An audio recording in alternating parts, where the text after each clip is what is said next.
กฐินและวางศิลาฤกษ์ศาลาการประเรียนณที่พักสงฆ์เหล่ามนทาหมู่ที่3ตำบลดอยหล่ออำเภอดอยหล่อจังหวัดเชียงใหม่วันที่12ตุลาคม2565เวลา 13:39 นาทีเรื่องด้วยที่พักสงฆ์เหล่ามนทาได้เริ่มก่อสร้างมาตั้งแต่วันที่17มิถุนายน2565เพื่อเป็นสถานที่ประกอบพิธีทางพระพุทธศาสนาและเป็นศูนย์รวมจิตใจของศรัทธาประชาชนทั่วไปโดยจะได้ทำการสร้างเสนาสนะถาวรวัตถุที่มั่นคงให้เหมาะสมกับที่จะยกฐานะเป็นวัดในพระพุทธศาสนาสืบไปดังนั้นจึงมีผู้มีจิตศรัทธาร่วมใจกันบริจาคทุนทรัพย์โดยเครือข่ายการเผยแผ่ธรรมะของคณะสงฆ์คลื่นสีขาวทั่วทุกสารทิศตลอดจนศรัทธาประชาชนทั้งหลายทั่วไปทุกคนตั้งกุศลเจตนาในการทอดกฐินสามัคคีและวางศิลาฤกษ์สร้างศาลาการประเรียนหน้าที่พักสงฆ์เหล่ามนทาตามกำหนดการดังนี้วันที่5ถึง11ตุลาคม2565เป็นวันตกแต่งดาวเตรียมสถานที่วันที่12ตุลาคม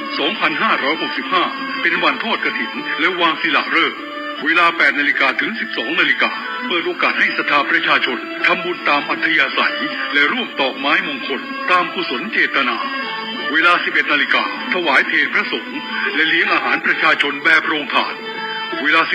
12:30 นาทีเริ่มแห่ต้นกฐินสามัคคีแต่ละสายบุญและแห่แผ่นศิลาฤกษ์เวลา 13:30 นาทีประกอบพิธีวางศิลาฤกษ์และทอดกฐินในโอกาสอันเป็นบุญกุศลแห่งการสร้างวัดใหม่และทอดกฐินพร้อมวางศิลาฤกษ์สร้างศาลาการประเรียนครั้งนี้จึงขอกราบนิมนต์พระสงฆ์ครูบาอาจารย์และเชิญชวนศรัทธาพุทธศาสนิกชนทุกท่านได้ร่วมบุญตอกไม้มงคลปฐมฤกษ์เป็นมหามงคลอันยิ่งใหญ่ในวันที่12ตุลาคม2565นี้ด้วย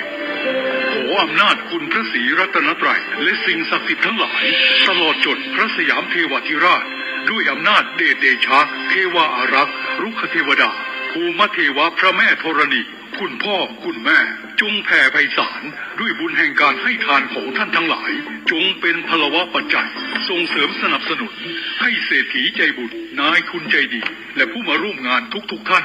จงมีอายุวันนะสุขะปฏิภาณสมบูรณ์ตลอดกาลนานเถิดสาธุ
ขอความนอบน้อมแด่พระรัตนตรัยอันมีพระพุทธพระธรรมพระสงฆ์เป็นสรณะที่พึ่งขอกราบแนบไต่ไหวสาถวายความเคารพมายังครูบาอาจารย์พระมหาเถรานุเถระท่านเจ้าคณะพระสังฆาธิการพระภิกษุสามเณรเจ้าจุโตนจุองค์กุวัดวาอารามพร้อมถึงสำนักที่พักสงฆ์โดยเจริญปอนมายังบรรดาปอออกไม่ออกศรัทธาสาธุชนนักศีลนักบุญคุณดีทั้งหลายบ่ว่าจะเป็นปอหลงแม่หลงปอลุงแม่ป่าตั้งปีป่าหน้าเอาศรัทธาตินจ้องห้องวัด เท่าแก่หนุ่มกำใจยิงต่างหลายอันเป็นกีฬานุปถากสันนิบาตตานเข่าตื่นเจ้าขึ้นมาก็หมุนคืนมาฟังรายการสเปเหละปกินกะขอนลุงไก่แจ้งรายการเสียงธรรมแสงทองดำเนินรายการบริหารเวลาโดยต้นโตแห่งอาตมาภาพเก่ากระผมตุลุงนันชัยวัฒนาคเสโนแห่งวัดพระธาตุดอยน้อยตำบลดอยหล่ออำเภอดอยหล่อจังหวัดเชียงใหม่มาปบมาปะกันในวันนี้โดยเนอศรัทธาญาติโยมต่างหลายซึ่งวันนี้ก็จะเป็นรายการแตนกันไปในเมตตาบารมีธรรมอาจารย์พระครูสังฆลักษณ์ธนอัตรัตนสิริเนาะเปิ้นก็บัสะดวกที่จะจัดรายการก็ติดศาสนกิจอาจจะเป็นน้ำโถมจ้าเนาะน้ำเข้าวัดจ้าแหล่งนั้นก็จะเป็นทรายน้ำไก่ไม่น้ำปิงเหมือนกันนะแล้วก็อาตมาภาพก็ได้รับชันทานุญาตจากท่านพระครูอภิวัฒนาวิกรมเปิ้นก็ขอนิมนต์ตุลุงตกแต้นไปก่อนถึงตีห้าโมงก็ท่านพระครูอภิวัตก็จะเข้าต่อตุลุงนี่เนาะวันนี้ก็เลยเป็นรายการตุลุงมาตกมาแตนเปิ้นเนื้อศรัทธาแตนมรดกธรรมปืนบ้านล้านนาอาจารย์พระครูธนอัตติเปิ้นเตทำโง่เข้าต้องกันเนาะก็กำลังมวลศรัทธาเนาะก็กำลังมวลแล้วก็พอดีก็เปิ้นบ่สะดวกจัดนะฉะนั้นวันนี้มาพบมาปะกันก็เป็นวันปุดเนอะศรัทธาวันปุดที่5แล้วนะของเดือนตุลาคมพุทธศักราช2565มานี่แล้วศรัทธาก็แถมสิ้นหน้านี่ก็จะออกวาสาแล้วเริ่มกี่วันนะเริ่มกี่วันก็จะออกวาสาวันนี้ก็ก่อนอื่นที่จะได้ไปตั้งสถานีวิทยุที่เปิ้นมีบุญต่อโสตประสาทหูเฮาส่งต้องจองฟังถึงจองถึงบ้านตุลุงก็จะนำไหวพระกันเด้อแล้วก็จะได้มากันต่อไปเนาะเอาพร้อมแล้วกราบ1กราบ2กราบ3อิมินาสกาเลนะพุทธังอภิปูชยามา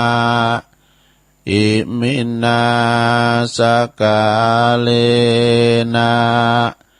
ธัมมังอภิปูชยามาอิมินาสกาเลนะสังฆังอภิปูชยามา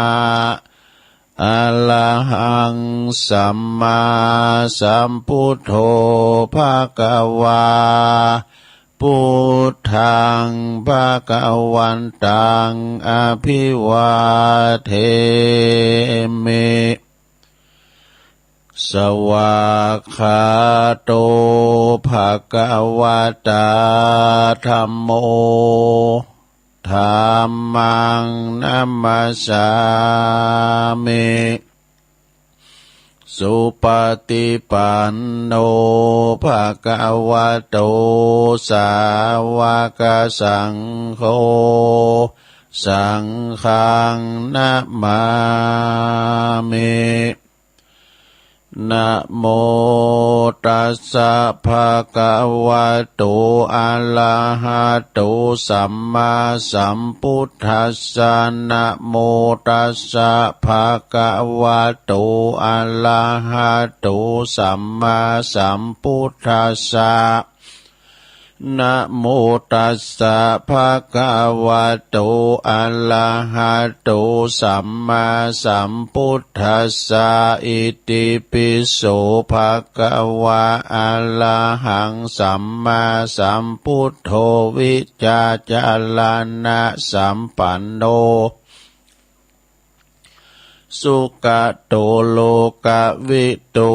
อนุตตโลปุริสตัมมาสาลาทิสัทธาเทวมนุสสานังพุทโธภควติสวากขาโตภะคะวะตาธัมโมสันติติโกอากาลิโกเอหิปัสสิโกโอปันนะยิโกปัจจัตตังเวติตาโปวินโยเหติสุปฏิปันโนภะคะวะโตสาวกสังโฆอุจจุปฏิปันโนภะคะวะโต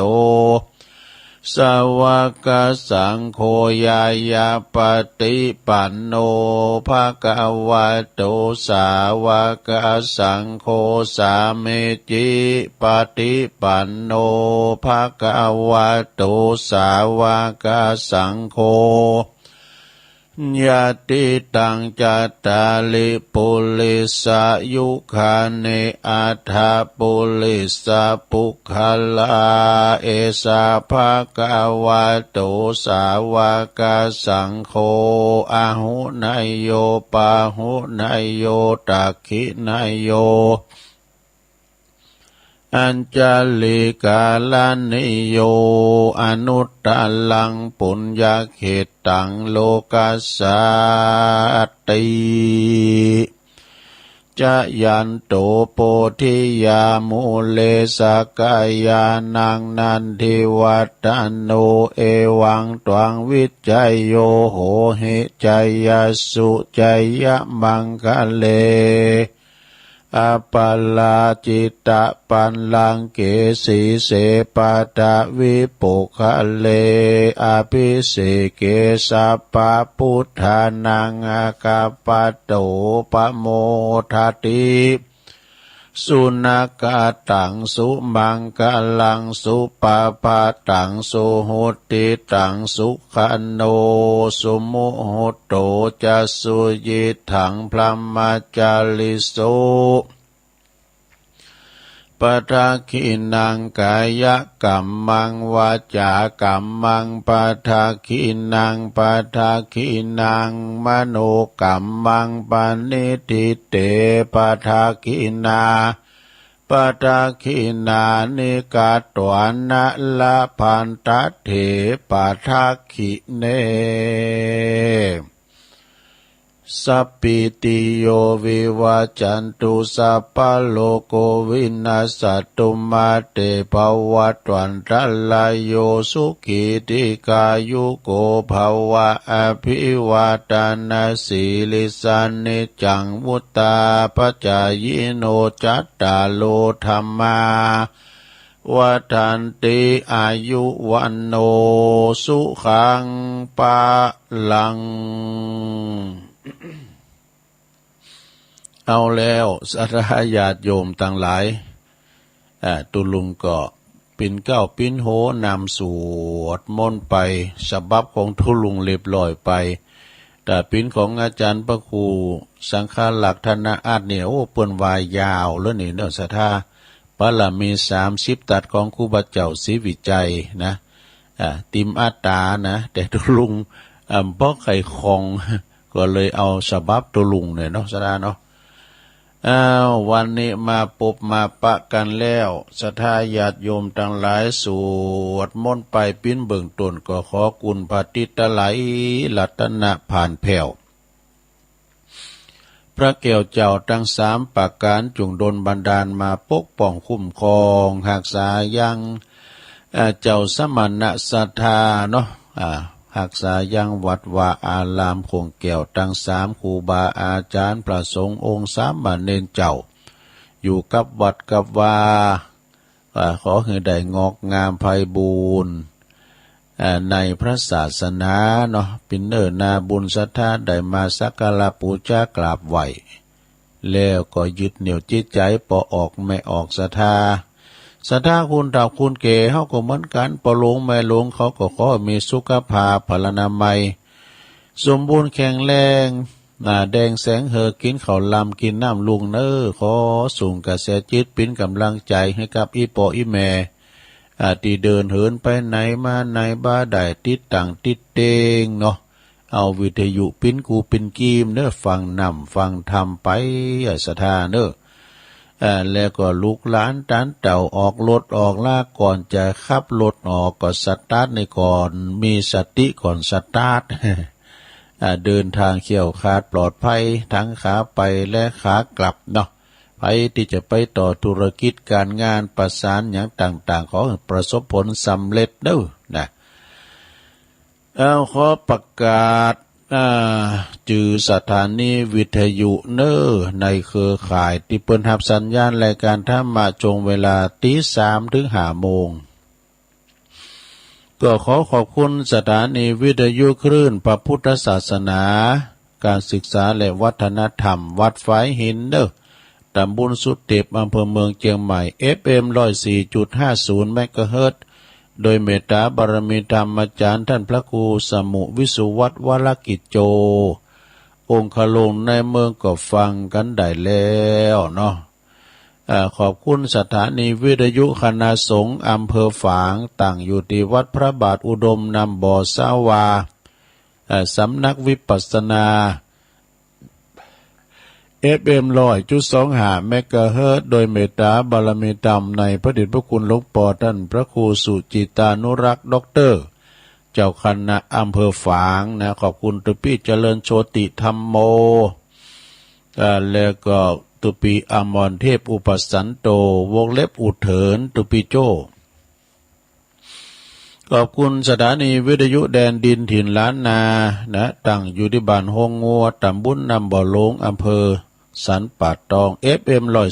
103.50 เมกะเฮิรตซ์โดยคุณรุจิสมบัติเงาคำขอบคุณสถานีวิทยุคลื่นธรรมะของชุมชนวัดห้วยตองซักตำบลขวงเป้าอำเภอจอมทอง FM 98.75 เมกะเฮิรตซ์โดยเมตตาบารมีธรรมอาจารย์ท่านพระครูวาปีวรมานิตท่านพระอาจารย์ชวลิตชยวังโส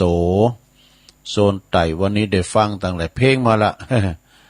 แรงว่าดักเซฟเนาะตั้งแต่ปนหน่อยทองคำออกไปมันถึงดักเลยแล้วก็โซนไต่ก็ตำบลทุ่งกวาวห้างหุ้นส่วนจำกัดอนุสรณ์เรดิโออำเภอเมืองปานจังหวัดลำปางเด้อขอบคุณสถานีวิทยุชุมชนคนเหนือเขื่อน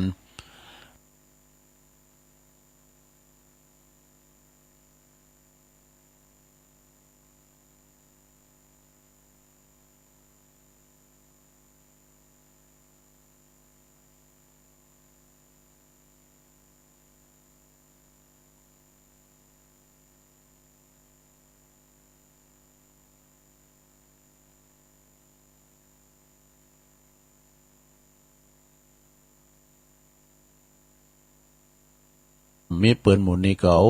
ได้ฟังเนาะตุลุงอู่ดีปันได้กว่าตามตึกห้องสี่เหลี่ยมเนี่ย เปิ่นก็กล้องสัญญาณไปขอบคุณทางเจ้าหน้าที่ตัวเนื้อก็เกี่ยวสัญญาณไปเปิ่นก็ลูกเจ้าเฮาก็ลูกเจ้าเนาะก็วันนี้มาพบมาปะกันลัศธาญาติโยมต่างหลาย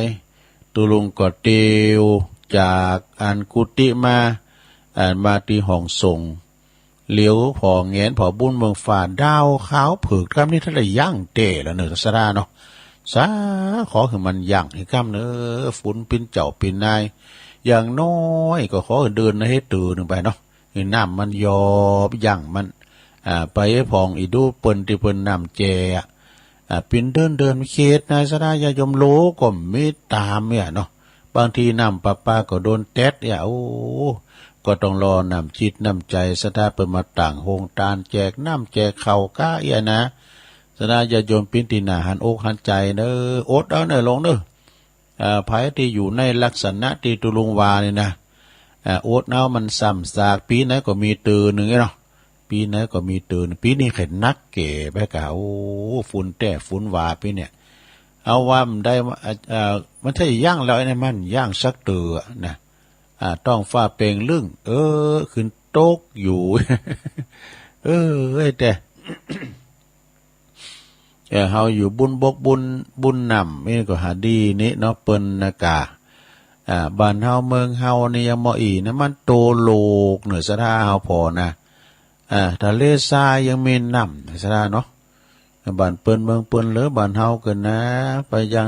พายุเฮอริเคนกันเนี่ยมันปึ้งหมดคือแปะมีลงตั้งเวียดนามบุนะ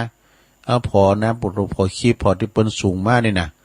มันยกเอาไปดึงขือดึงแปะเหลือกาฟ้าตั้งก็เรื่องน่ะมันไปมีมสังเอาก็ตากฝุ่นนะนี่เนี่ยรถยางจุนปนไหลรถนะก็ไม่ฮักลักกูดลุม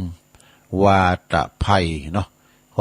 จะไปให้มันมาเกิดบ้านเฮาเมืองเฮาเด้อมาถึงบ้านเฮาก็สลาย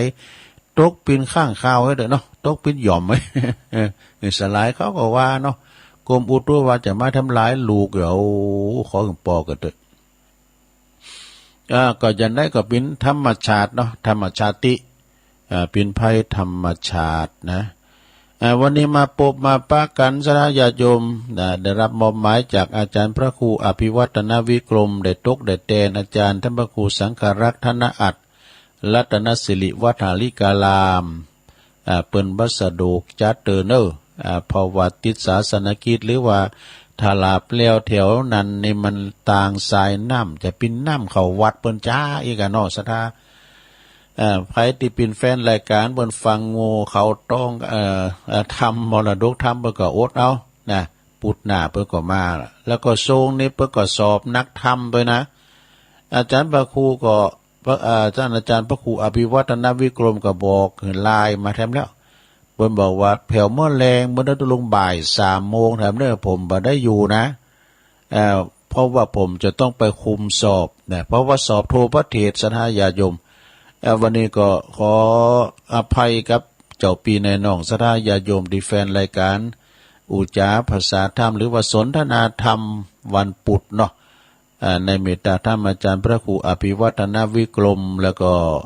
ผู้คู่สนทนานะก็ท่านพระครูสมเด็จธรรมเสวีเปิ้นปิ้นเจ้าอาวาสสถาญาโยมต้องไปดูแลไปพอสนามสอบนะเป็นธรรมมหาเถระในสนามสอบธรรมตรีที่วัดโขงวัดพระธาตุโขงขาวเนี่ยก็จะมีส่วนกลางเนาะพระเจ้าหน้าที่ส่วนกลางบางทีก็เป็นหลวงพ่อเจ้าคณะจังหวัดรองจังหวัดหรือว่าเนี่ยที่เป็นมาตรวจไม่ใช่มาตรวจแหละคือว่ามาเยี่ยมสนามสอบต้องคอยต้อนรับเปิ้นนี่นะซะนะตุลุงก็จังมีนะไปอยู่ด้วยเปิ้นแล้วไปต้อนรับเปิ้นนี่นะแต่วันนี้ไม่ได้ไปก็จะต้องได้แตนมื้อแลงมื้อนั้นบ่าย 3:00 นแม่นมื้อแถมต่อต้องเสาะหาการบ้าน วันผูกแต่อันนี้พัดศุกร์เสาร์ก็เป็นรายการตุลุงแต่อันนี้ก็มาแตนเปิ้นเนาะสถานเนาะเอาละสถาญาติโยมไหนๆก็มาแตนวันนี้ก็จะขอเอานำธรรมคำสอนนำมรดกธรรมเนาะแต่เตดเหมือนเจ้าของรายการเปิ้นก็โมเนาะนะก็คือว่ามีเจ้าภาพเนาะขอบคุณวันนั้นเปิ้นมากินมาตานมาโลมทำบุญโดยตังปกำนั้น40,000แม่ใจนะบ้านน้ำเล็ดน้ำลัดเนาะ น้ำลัดจอมตองเนี่ยอันนี้เปิ้นก็มารวมทำบุญฟังเทศน์ฟังธรรมในวันโครงการธรรมสัญจรที่วัดพระธาตุโดยหน่อยตัวแม่ใจเปิ้นก็มาอีแม่ก็ฟังทุขอถึงว่าฟังกู้ตนกู้องค์ขอหอมการเทศน์ตุลุงเนอแล้วก็หอมกะอินตาลเนตตัวอีน่ะแล้วนี่ก็จะติดธรรมหือตังปกำนั้น40,000แม่ใจนำละตัวแล้วก็มีแม่อันนี้คำมูลขันแก้วอีน่ะนางคำมูลขันแก้วมีซองเน็ตซอง1ซองกันเตซอง1นะก็บันเดียวกันนำลัดเหมือนกันยี่แม่ประกอบว่าคนฟังกันหลายนะตัวลุงไอ้ดอกก็ฟังกันไปสถานเนาะมันจะได้ซื้อฟังไปถ้าหอมไข่ลับไว้นะถ้าไข่ลับก็จะไปฟื้นไข่ลับก็ลับไปตื่นมาก็ฟังต่อแทบเยอะกะหอมจะได้ซื้อฟังอีกสถานเนาะอันนั้นก็เจ้าภาพก็ตึงลงตึงหลายเนาะโดยเม็ดใจเขาไป อกับนั่น40,000เขาก็เดียวตุลุงก็คอยมาปันปอนเตทำไปแล้วก็เดียวจะเอาขอคิดเนอะคำว่าจองจำแปลว่าอะไร จองจำนะจองจำหรือว่าเนี่ยนะพันธนาการเนี่ยมันแปลว่าสังเนาะก็เดียวก่อนเอาว่าทำไว้ก่อนเนอะสถาเนอะฟังไปรับไปเนอะ นะโมตัสสะภะคะวะโตอะระหะโตสัมมาสัมพุทธัสสะกัมมุนาวัตติโลโกติสัทธโวดุลาสปุริสัตทั้งหลายทั้งหญิงใจน้อยใหญ่ผู้มักไฟเจยบันจึงเฮตานบ่ขาดมีสินสะอาดรักษาปากันมาม้วนหมู่พร้อมนาอยู่ฟังธรรมยากาจากรรมใหญ่น้อยเป็นกรรมถอยสาธานะจักเสียการปังเป่าเต้ามาเฝ้าตุ้มได้คนยิงใจอยู่ไกลจักเดือดไม่แกนใจ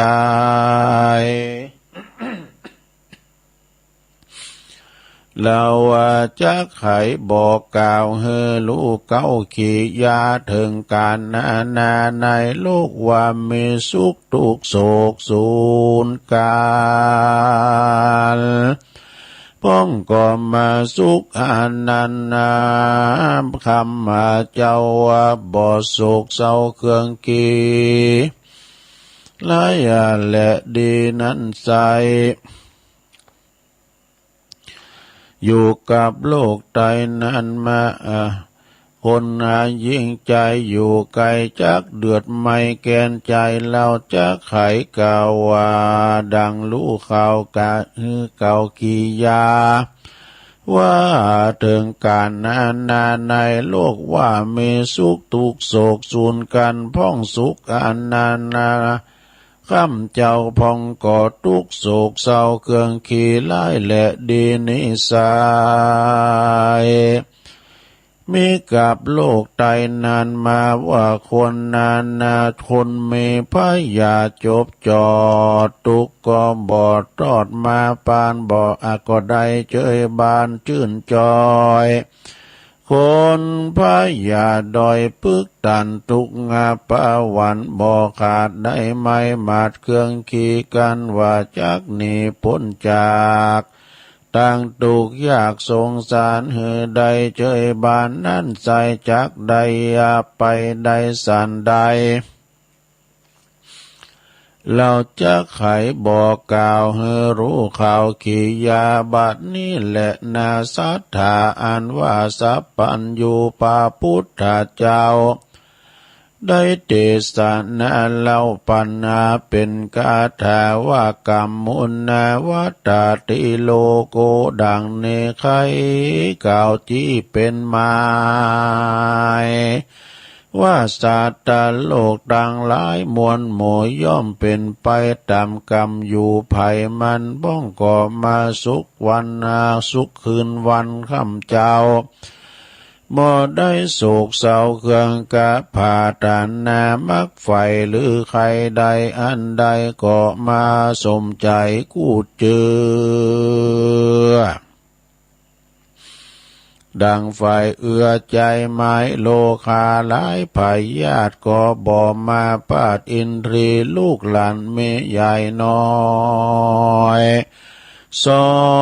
นก็อยู่ถอยฟังกรรมบ่มัวดำกลายหยาบบอกกาทำบาปกับตนจุ้มหลังคนนั้นใส่สร้างกรรมไว้ลายล้ามกรรมมาตามสนกกรรมมาสนองตามตอบสายอันใดตกไล่เครื่องกา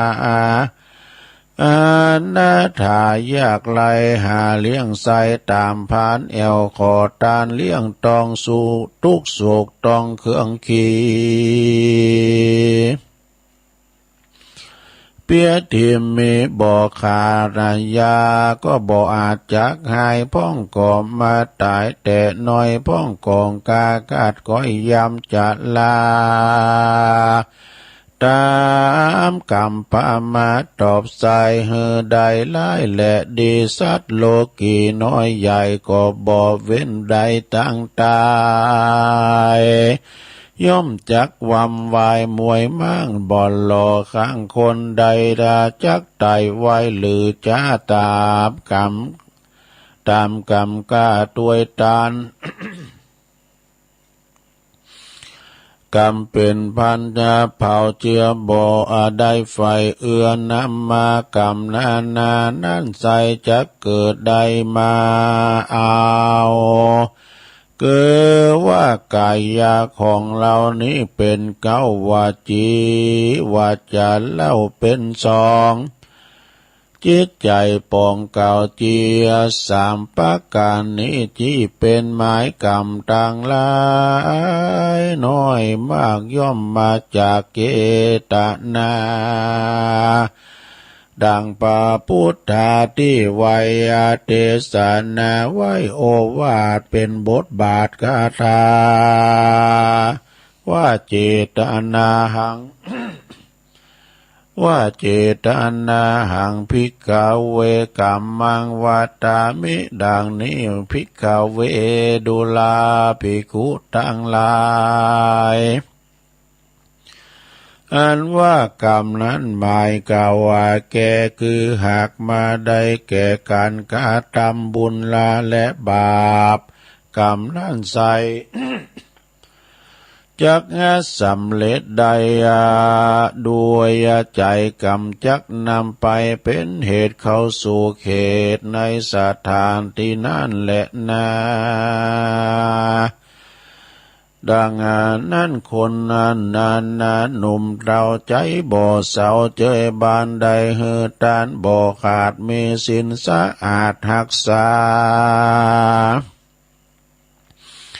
ภาวนาข้ามเจ้าวามบ่บาปเศร้าเมาวนยามเมื่อตัวตนก้อยกาดชีวิตจะขาดใจตายบุญลามหลายสังไว้ก็จักผ่ากดใดเล็งหันมีจิตไผ่พันไปสู่ยังที่อยู่เกษมสีได้สวดสาดีชื่นจอยในภาษาซอยเมืองสวรรค์นั้นแลนาอ่านว่าบาปกรรมนั้นใส่อ่านว่าบุญบาปกรรมนั้นใส่อาภัยสั่งไว้ลายลามย่อมจักตามคืนครอบสยองตอบสนองตอบด้วยไปบ่เร็วก็บ่เร็วไวก็จะตามกาลละกว่าภัยมัน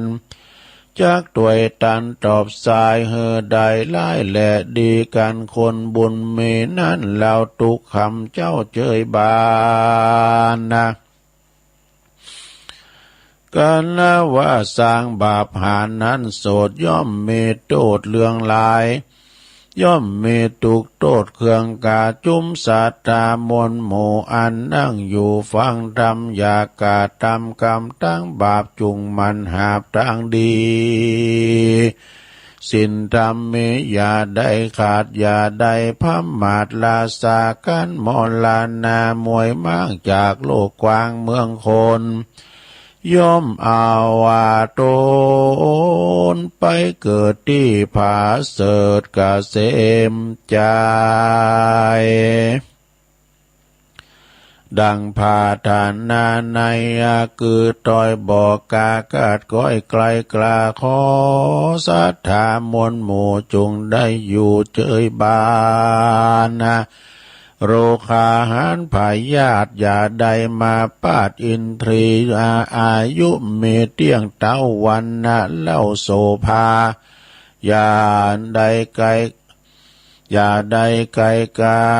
กลาดกลอยจุใหญ่น้อยใจหญิงแด่เตือนเนติตังขียาสังวานาวิเศษจาห้องเหตุกรรมตามสนอง ก็บางโกมโสมเรศาเด็ดแล้วเจ้านี้ก่อนแลสาธุสาธุสาธุเอาเป็นน้ำก่อมลงเดดเอาละบำลำนำมาเนาะของแม่ใจเขาตึงหลงตึงหลายก็ฟังกันไปรับกันไป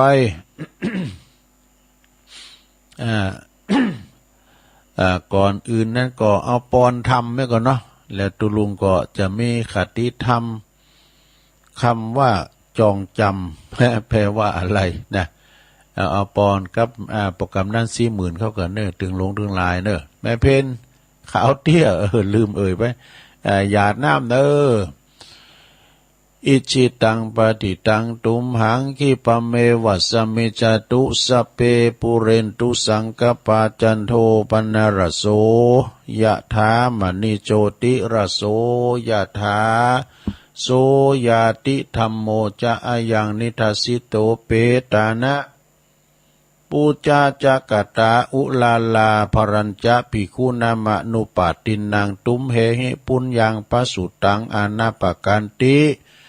สัพพิติโยวิวัจจันตุสัพพะโลโกวินาศตุมาเตภวัตวันตรายโยสุขีติคายุโกภวะอภิวาตานาสีลิสานิจังวุตตาปัจจายโนจัตตาโลธัมมาวาทันติอายุวันโนสุขังปะลังสาธุสาธุสาธุเอาจบลงไปนะอันนี้ปอนธรรมปอนธรรมจบลงไปนำธรรมคำสอนนะเอาก็สอบฟังทั้งเปิ้นเนาะอาจารย์พระครูเปิ้นเตดไปแล้วเปิ้นจะมาสรุปเนื้อหาของสารธรรมผูกนั้นผลเราฟังเปิ้นสรุปโมนเปิ้นถ้าว่าเอาคืนว่านะคุณรุ่นใหม่นี่มันต้องสารบัมก็ได้การสรุปมันก็แจ้งสัตว์แต่เหมือนพระอาจารย์เน้นหลักเปิ้นสรุปธรรมเนี่ยนะมันต้องเตดเฮาว่าในธรรมแต่ทุกลุงสรุปอย่างเปิ้นมาได้บ่จางหรอ ลองหมดแล้วนะมาลายนานเฮ้ยสรุปธรรมว่ามาพายาเจ้าพ่อว่ายานั้นไปหานี่นะมันเหมือนเรานิทานเราฟังเปิ้นอย่างหลวงพ่อท่านพระครูวัดไซมูลก็ดีนะเปิ้นสรุปธรรมนะท่านอาจารย์ท่านอัดเขาเนี่ยท่านพระอาจารย์เน้นหลักเขาเนี่ยตัวปีท่านพระครูวรธรรมนาถเขาเนี่ยนะเปิ้นกล่าวคำสรุปธรรมธรรมโมนดีเข้าใจชัดเจนดีเนาะเอาอันนี้มาไว้เกิดนสถานเนาะธรรมมีอุปการะมาก2อย่างคือหยังลองตอบพอเหรอ ทุกกะคือหมด2ธรรมที่มีอุปการะมาก2อย่างเปิ้นคู่กันโน2อันเนี่ยเปิ้นต้องคู่กันน่ะก็คือ1สติความระลึกได้นี่สติคือความรู้ตัวหูเหมือนกันแล้วก็2สัมปชัญญะคือความรู้ตัวสติคือความนึกได้นะมีสติหูคิงหูคิงปัญญาว่าอีนะแล้วก็ควบคู่กับสัมปชัญญะคือความหูโตเปิ้นว่าสติจอยหือบุคคลบ่ได้ประมาทนะขาดสติประมาทนี่ตั้งทับว่าเลินเล่อเผลอโตนะก็จะต้องกู้กับสัมปชัญญะนี่สัมปชัญญะนี่ก็คือเตือนบุคคลหูซึกโตในการประพฤติปฏิบัติสู่ต่างที่ดีที่สอบถูกเพราะว่าถูกต้องบ่เสียหายตั้งมั่นอยู่ในคุณงามความดีบุคคลผู้มีสติสัมปชัญญะประจำสันดานอยู่แล้วจะกระทำการใดๆย่อมบ่มีความผิดพลาดนี่อันนี้นะทุกข์ก็คือหมด2ทำมีอุปการะมาก2อย่าง1สติความระลึกได้2สัมปชัญญะคือความรู้ตัวนี่นะมันก็ต้องได้เป็นหลิมเนอะสถานนี่นะอันนี้ก็เอามาเสนอ2อย่างก่อนเนาะในธรรมนวโกวาทนักธรรมชั้นตรีนะ อ้มันปีนี้เนี่ยเฮาขยายความกว้างๆเนื้อสะดาเนื้อเอานี่มาว่าทำกรรมหนึ่งเกินสะดานะได้ทำกันบั่นไว้ว่าการเดินทางของชีวิตนี่ การเดินทางของชีวิตนะสะดาเปิ้นก็บอกไว้ว่าก็ว่ากรรมเนาะอันนี้ก็เป็นหน้าต่อไปเปิ้นว่าชีวิตก็คือการเดินทางนะเรือนรางเหมือนศาลาอาศัยเรือนร่างเหมือนศาลาที่อยู่อาศัยนะเปิ้นว่าเกิดแก่เจ็บตายคือปกติของชีวิตนี่ก็บรรไผผ่านพ้นไปได้เนาะ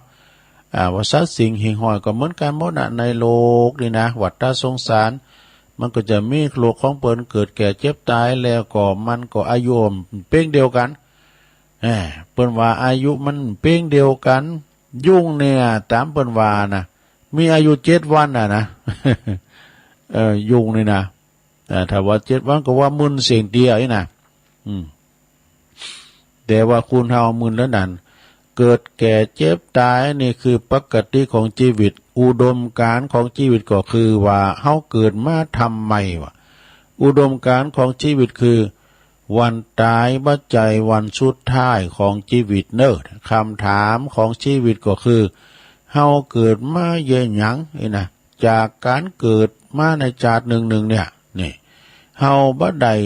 เกิดมาเพื่อหญิงคนหนึ่งแน่ๆเฮาบ่จะเกิดมาเพื่อชายคนหนึ่งแน่ๆเนี่ยเฮาบ่ได้เกิดมาเพื่อเที่ยวสนุกสนานเฮาบ่ได้เกิดมาเพื่อยาเสพติดเฮาบ่ได้เกิดมาเพื่อสุรามุลีเนี่ยเฮาบ่ได้เกิดมาเพื่อเล่นการพนันเฮาบ่ได้เกิดมาเพื่อเข้าไปสู่ในคุกตารางเนี่ยสิ่งที่ทำได้คือเฮาชีวิตเปื่อนเก็บไว้ทำไมเนี่ย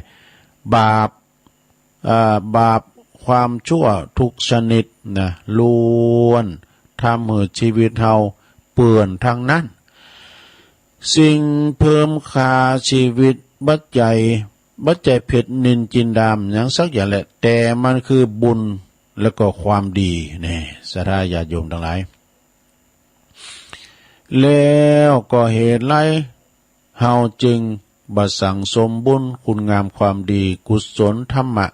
ถ้าเฮาไปเที่ยวในป่าเฮาไปป้าของดีหันเฮ็ดเฮาก็จะเอาเฮ็ดเนาะอันใดที่มีกาก็เก็บมาอีนะพักไม่ใส่คืออันนี้เป็นของกินนี่แหละถ้าเอาไปในป่าเอาหันของดีอย่างการเฮาก็เก็บมาในโลกนี้ของดีมีกามากมายเนอะเหตุใดเฮาถึงบักเก็บบ่รีบเก็บไว้นะถ้าในรถของเฮาเนี่ยมันมีสิ่งสกปรกเช่นว่าของหนีภาษีของบดีเฮาก็เอาโยนทิ้งขวางหมดเพราะคือมันข้างในรถเฮานะโกรธตำรวจมาโกรธแต่ละความชั่วทุกชนิดเปรียบเหมือนของหนีภาษีเนอะศรัทธาเนอะของสกปรกเหตุใด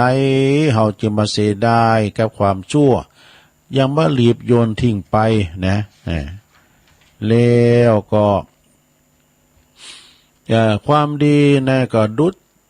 เปิ้นว่าความดีในโลกดุจทองเหตุไล่เฮาเหตุไล่ปืนเขาเก็บแต่เฮาบ่เก็บเนี่ยเปิ้นทั้งหลายเก็บอยู่เฮายิ้มเก็บเอกทองคำนะความชั่วดุจดังของเน่าของเหม็นเปิ้นเขาเปิ้นบ่เก็บเปิ้นเอาขวางแต่เฮาทำไมถึงเก็บอีกน่ะเนาะ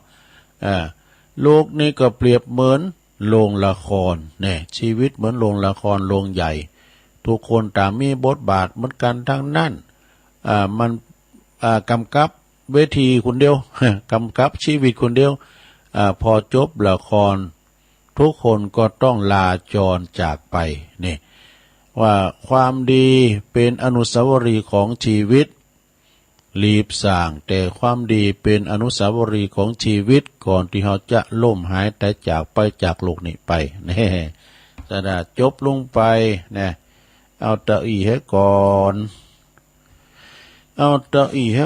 เนาะแล้วก็จะได้เล่าถึงเรื่องเกี่ยวกับอันนี้กะ คำว่า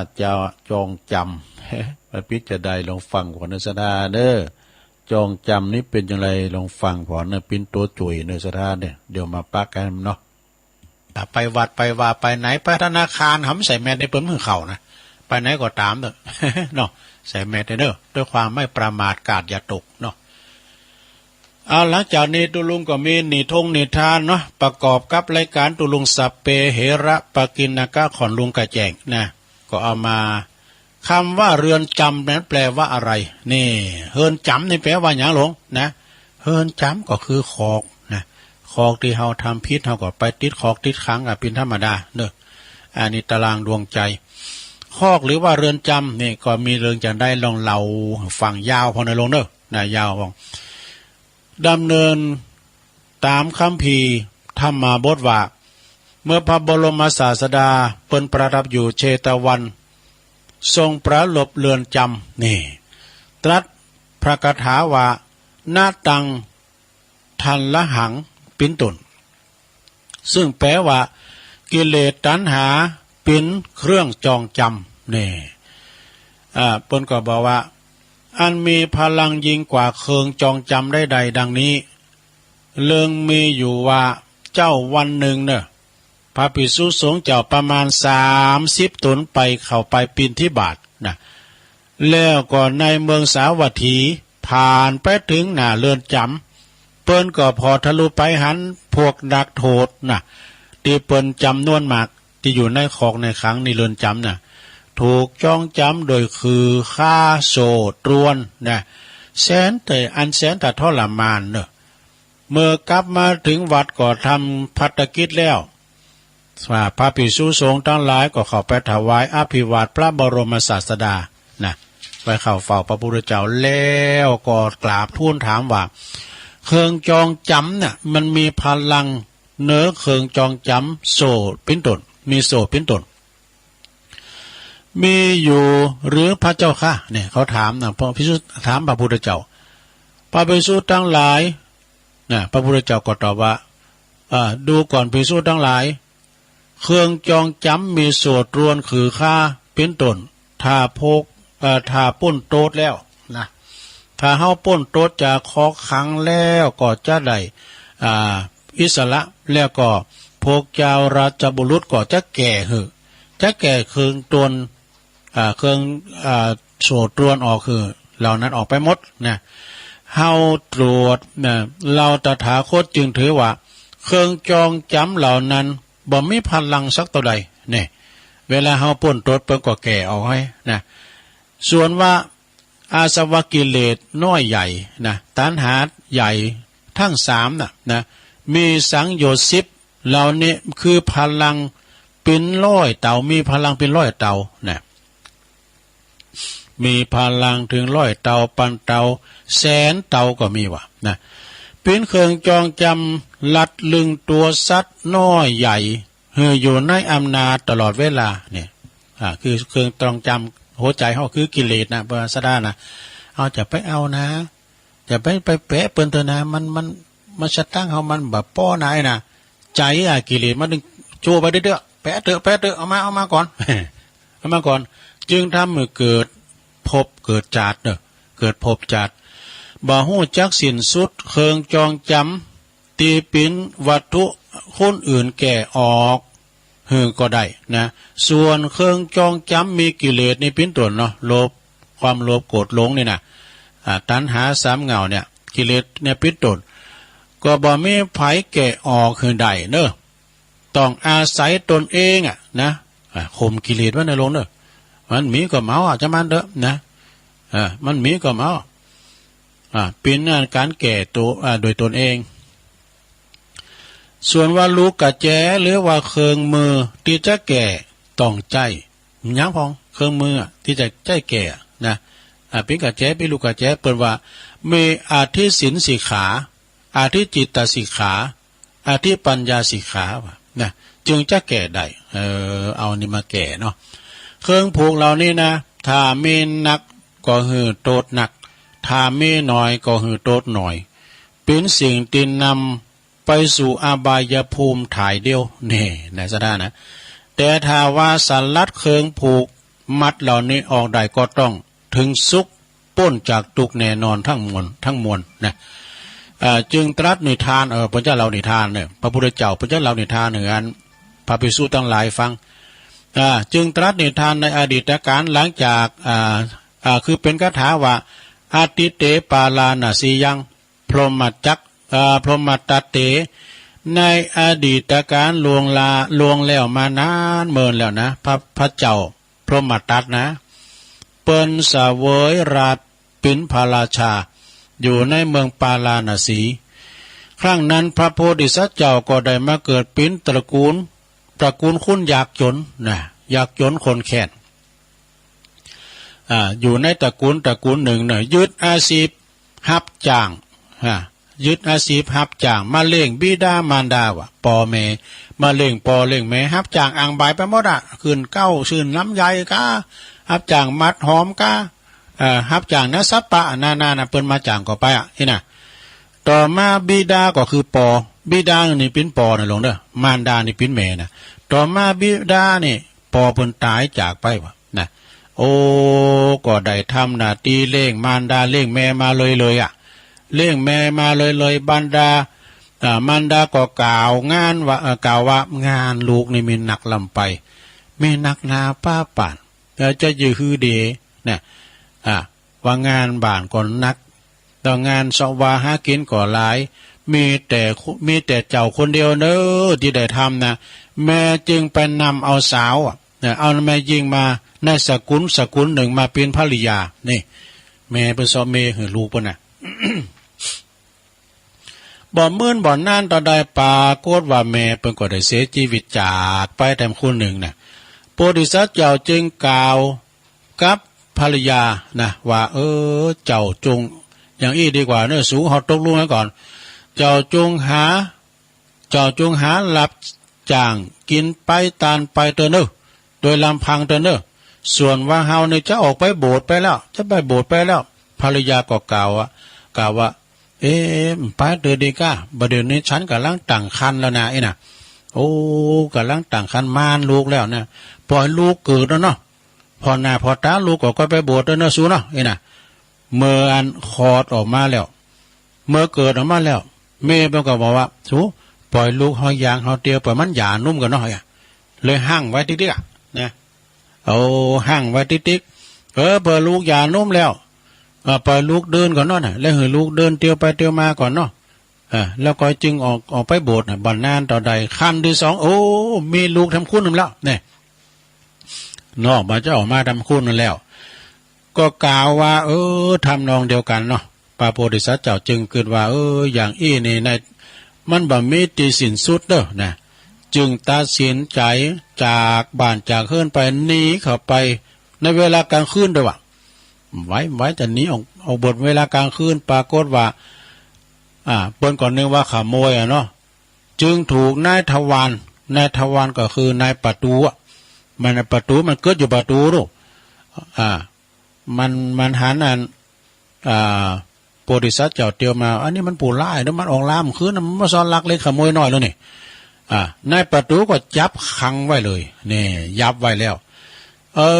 ก็แสดงตนว่าความเป็นจริงว่าเฮานี่มันจะเป็นโจรเนอะนายทันเฮานี่เป็นคุณรับจ้าง เล่งปอเล่งแม่ก็เสียชีวิตไปก็มีเมประกอบต่างลูกต่างมันแล้วเดี๋ยวนี้ข้าพเจ้าเนี่ยพ่อแม่ก็มีแล้วข้าพเจ้าจะหนีออกไปโบสถ์ย่ามันจะไปลักเล็กขโมยน้อยไหนแหละไอ้น่ะนายทวารสอบปากข้ามแล้วก็บ่มีความผิดเด้อกะ บ่มีความผิดพร้อมกับปล่อยไปเนี่ยปล่อยโพธิสัตว์เจ้าเดินไปตลอดคืนนะเดินไปทั้งกลางคืนตลอดคืนอาศัยเดินแจ้งนะบรรลุไปถึงป่าหิมพานต์ก็เลยไปบวชเป็นพระศีลดาบทบำเพ็ญเพียรได้อภิญญาสมาบัตินี่มีความภูมิใจอยู่กับฌานเมื่อพระโพธิสัตว์เจ้าปินดาบทแล้วก็อาศัยป่าหิมพานต์ปินตีอยู่เนอะจึงกล่าวว่าเครื่องผูกมัดทั้งหลายบุตรก็ดีภริยาก็ดีทรัพย์ก็ดีนะ ปิ้งเคิงจองจำเนอะนี่นะบุตรนี่เพราะว่าฮักลูกเหมือนเจอผูกข้อยกะฮักเมนอเหมือนปอถูกศอกฮักทรัพย์สินบัตเหมือนปอกซุปตีนนี่การหอมละหมูนี้ได้เฮาก็ได้ไปนิพพานเปิดก่อนเลยละนะเปิดว่าอันนั้นปิ้งเคิงผูกมัดจองจำกว่าในคอก่อนมันจะมีติดเฮาตลอดตายแต่คอกเนี่ยตวนก็ดีโซก็ดีเปิ้นจะแก่เมื่อเฮาป่นโตดนี่นะบัดนี้นี่เฮาแก่ออกได้หมดแล้วบ่ว่าจะเป็นบุตรภรรยาทรัพย์สินเงินทองต่างๆนะเมื่อว่าจบพระธรรมเทศนาแล้วตอนนี้พระพุทธเจ้าเพิ่นแสดงธรรมให้กับตุเจ้าทั้งหลายนะภิกษุทั้งหลายนะเมื่อพระพุทธเจ้าแสดงธรรมจบแล้วบุคคลทั้งหลายเป็นอันมากบรรลุโสดาปฏิผลเนี่ยจบเรือนจำเพียงเท่านี้เอวังก็มีด้วยประกาศนีเปิดเขียนไว้ตุลุงก็ว่าบะเนาะจบอันนี้เรื่องนี้กัมนะสาธุเดี๋ยวก่อนขีดไว้ก่อนนั่นตุลุงขีดลืมเตือนมาว่าซ้ำขีดข้อไปก่อนอันนี้ผ่านนะแอมกัมก็ซอมาแท้ไม่กะสะทาเนาะ ยังมีทำอยู่เนอะสะทาหนีทงหนีท่านพ้องมันแฝงธรรมะมันก็นาสะทาโอ้เป็นตัวจุยกะตัวลุงเนี่ยจะมาอุปนมาอย่าอุบรรยายทำแต่มันแต่มันต้องมีแนว มันต้องมีขอแนวไว้ก่อนนะมีหนีทงหนีท่านแก่ไปให้ก่อนเนี่ยกะศรัทธาญาติโยมทั้งหลาย วันนี้ก็ได้มาปบมาปะกับปอออกไม่ออกศรัทธาญาติโยมทั้งหลายได้มาลูกมาเมื่อเจ้าก็ได้ฟังเสียงน้ำเสียงธรรมกำปอนอย่างแม่สุแก้ววานะกะ ตัวลุงก็ลุกมาตามกำลังของตัวลุงพัดสุกเสาพวกนี้ก็จะมีกิจกรรมตามตีเฮาได้ตกลงกันว่าว่าไหวพระรับศีลใส่บาตรยกวัดมาบ้านนี่นะเนาะยกวัดมาบ้านฉะนั้นศรัทธาญาติโยม เบิดเนตัวลุงก็ได้รับความอนุเคราะห์ฉันทานุญาตจากท่านพระครูอภิวัฒนาวิกรมตอนบ่าย3 โมงนี่ก็จะได้สอบทำการบ้าน สอบทำการบ้านสอบเอานิทานพองทำพองนี่กะแต่ว่าแรงนี่ยังแควนหน่อยเฮ้ยสระแรงนี่เพราะว่าบ่าย3นี่เฮามีพักครึ่งดูเปิดซ้าย2เตือก่อนนี้2หัวหาง เนาะมันทุ่นเวลาไปหน่อยแล้วทั้งอย่างเนี่ยกลางวันแต่บ่าย3นี่คุณมันฟอฟังเพราะหลายเปิ้นไปเยการทำงานกันเนาะแต่เมื่อเจ้านี่เปิ้นจำเป็นก่อนลุกมาจับพองก่อนรับอยู่เฮ้ยกะนะพองก่อนลุกมาทั้งหมดตี 1 ตี 2ศรัทธาญาติโยมเอ้ยตัวลุงก็กุลีกุจอตื่นจืนคือมาก่อนล้างหน้าล้างตาก็มาเปิดวิทยุเปิดเพลงไว้ถ่ายเนี่ยนะพวกดำเจ้าหนึ่งเอาละศรัทธาต่อนี้ไป จะเรานี่ทานทั้งเรื่องนึงนะเรานี่ทานทั้งเรื่องนึงเกินวันนี้ก็ป้อมนสัตว์ใดเนี่ย เรื่องนี้มีเรื่องว่าเดี๋ยวกันเนอะถึงไหนเนี่ยเรื่องนี้มีอยู่ว่าการทดลองของพราหมณ์นี่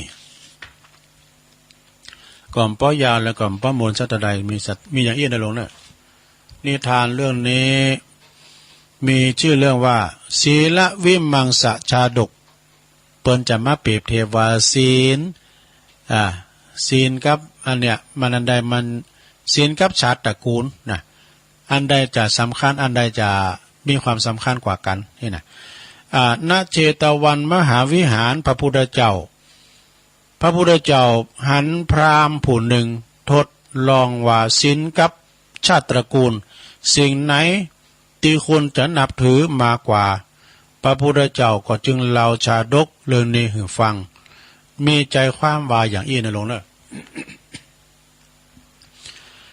ในอดีตพระเจ้าพรหมทัตเป็นผู้ครองเมืองปาลาณสีส่วนว่าพระตถาคตของเฮานี่เสวยพระชาติเป็นพราหมณ์เนี่ยพราหมณ์นี่จะบุพามเฒ่านะจะบุพามเฒ่า โอ้มันจะบุพามมันกษัตริย์พราหมณ์แพทย์สูตรเนี่ยกะนะมีวรรณสีเหล่าพราหมณ์นี่ก็อยู่ในหนึ่งนั่นนะชาติตระกูล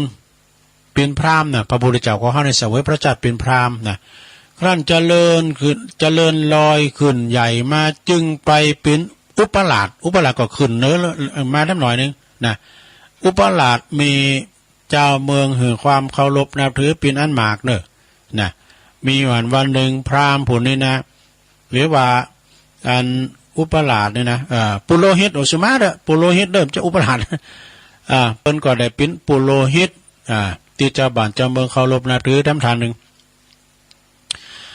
มีอยู่หันวันหนึ่งพราหมณ์หรือว่าปุโรหิตนี่นะเพิ่นจะมาทดสอบว่าในระหว่างศีลนี่นะกับชาติตระกูลเนี่ยสิ่งไหนที่จะ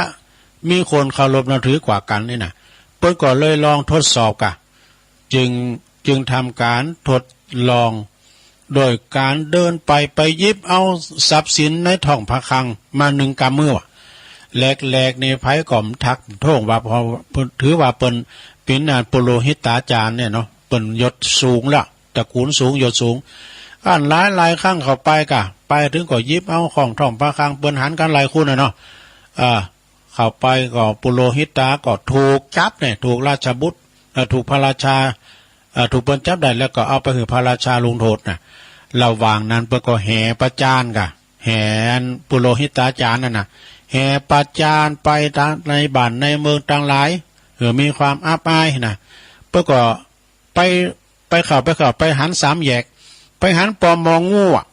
ปอมองงูในบ้านลินงูปิดอยู่หั่นเอางูแลบดินมันยืนหน้ายืนตาบอกรอซะนะงูเนี่ยนะมันจะโกคุ้นนะกับงูเห่าเนี่ยนะมันกุ้นคือมันโกคุ้นถ้างูสิงเนี่ยเผ่าพี่โอ้ยมันวันนี้มันกลัวเพราะมันมีปิดนะงูเห่าในการเอาไปไก่มานะมันครบพอถึงแก่ความตายเนอะสะท่าเนอะไปไก่มันงูเนี่ยมันกุ้นมันงูมีปิดนะงูเป่างูตึงงูนอนเศร้าเนี่ยงูใส่จ้างงูใส่ม้ามีกะงูเห่างูจงอ้างเนี่ย ขณะงูจงอ้างเนี่ยครบงูตายนะสะนะพิษมันหนักอย่าเนี่ยเป็นว่างูอสรพิษนะอย่าไปไว้ใจจะไปไว้ใจมันมองงูแต่ไปบรินงูนะมันครบตายนะจึงเตือนขึ้นไปอย่างนั้นนะพระอุปราชปุโรหิตาจารย์เตือนมองงูว่าจะไปประมาทนะงูเหมือนนี้นะสัตว์สิ่งหิ่งห้อยนะงูเงี้ยวเขียวคอเนี่ยไว้ใจมันไม่ได้มันจะทำลายเอานะแต่ว่ามองงูนั่นก็ต่อไปว่าโอ้เฮานี่บะโกงูแหละลิ้นมันได้มันเชิงมันมีศีลว่ะงูตัวนี้มันมีศีลทำให้ปุโรหิตาจารย์นั่นถือว่าโอ้เป็นว่าศีลนี่น่านับถือกว่าชาติตระกูลนี่นะแม้แต่คุณเฮาเนี่ยแม้แต่ตนเฮานี่ขนาดชาติตระกูลจะสูงนะ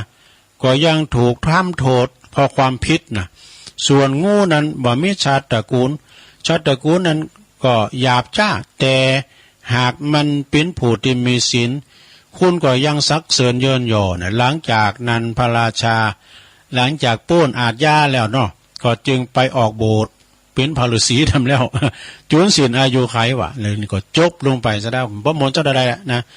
ในการต่อมาพระราชานั้นก็คือพระอานนท์ส่วนพราหมณ์ผู้นั้นที่ถือครองศีลทดลองศีลนั่นก็คือเราตถาคตนั่นเองนะข้อคิดแล้วนี่แปลว่าผู้มีศีลย่อมเป็นผู้ประเสริฐนี่ศรัทธามีศีลย่อมเป็นผู้ที่ประเสริฐนะศรัทธาก็จบลงไปโดยขีดเอาแล้วศรัทธาญาติโยมทั้งหลายเอาปิ่นโตจ่วยตุลุงหน่อยนึงตุลุงก็เตียวไปเดินมาจิบน้ำไปแล้วก็มาเล็บนะเล็บน้ำเล็บทำไปแถมเอกศรัทธาญาติโยมเนาะมามาจ๋าเสียงสดเต็มกำหนึ่งปิ่นนิทงนิทานก็ตามศรัทธาเนาะก็มาจากในธรรมก็ปิ่นขอคิดดีๆก็เดี๋ยวจะเอาอันเนียมกรรมเนาะศรัทธาปิ่นอันคนโง่ย่อมเป็นเหยื่อของคนฉลาด แต่ปิ่นจะได้ลองฟังเอานิวาก่อนเนาะคนดีเอาคนดีก่อนคนดีนี่จะได้พองคนดีก็มีหลายแบบคนดีอยู่ตามศีลตามธรรมนี่ก็ถือว่าคนดีบ่เยะให้เยะขาดไม่หลักบ่โจกวางไผ่ก็เป็นคนดีมีความกตัญญูต่อพ่อต่อแม่ก็เป็นคนดีมีหลายอย่างซะละดีไม่ได้ปิ้นหลักเล็กขโมยน้อยก็ดีนะเป็นว่าคนดีหนึ่งค คนดีอยู่ที่ไหนไผก็หักเนาะนะคุณดีอยู่ไหนไผก็หักก็โฮมเนาะ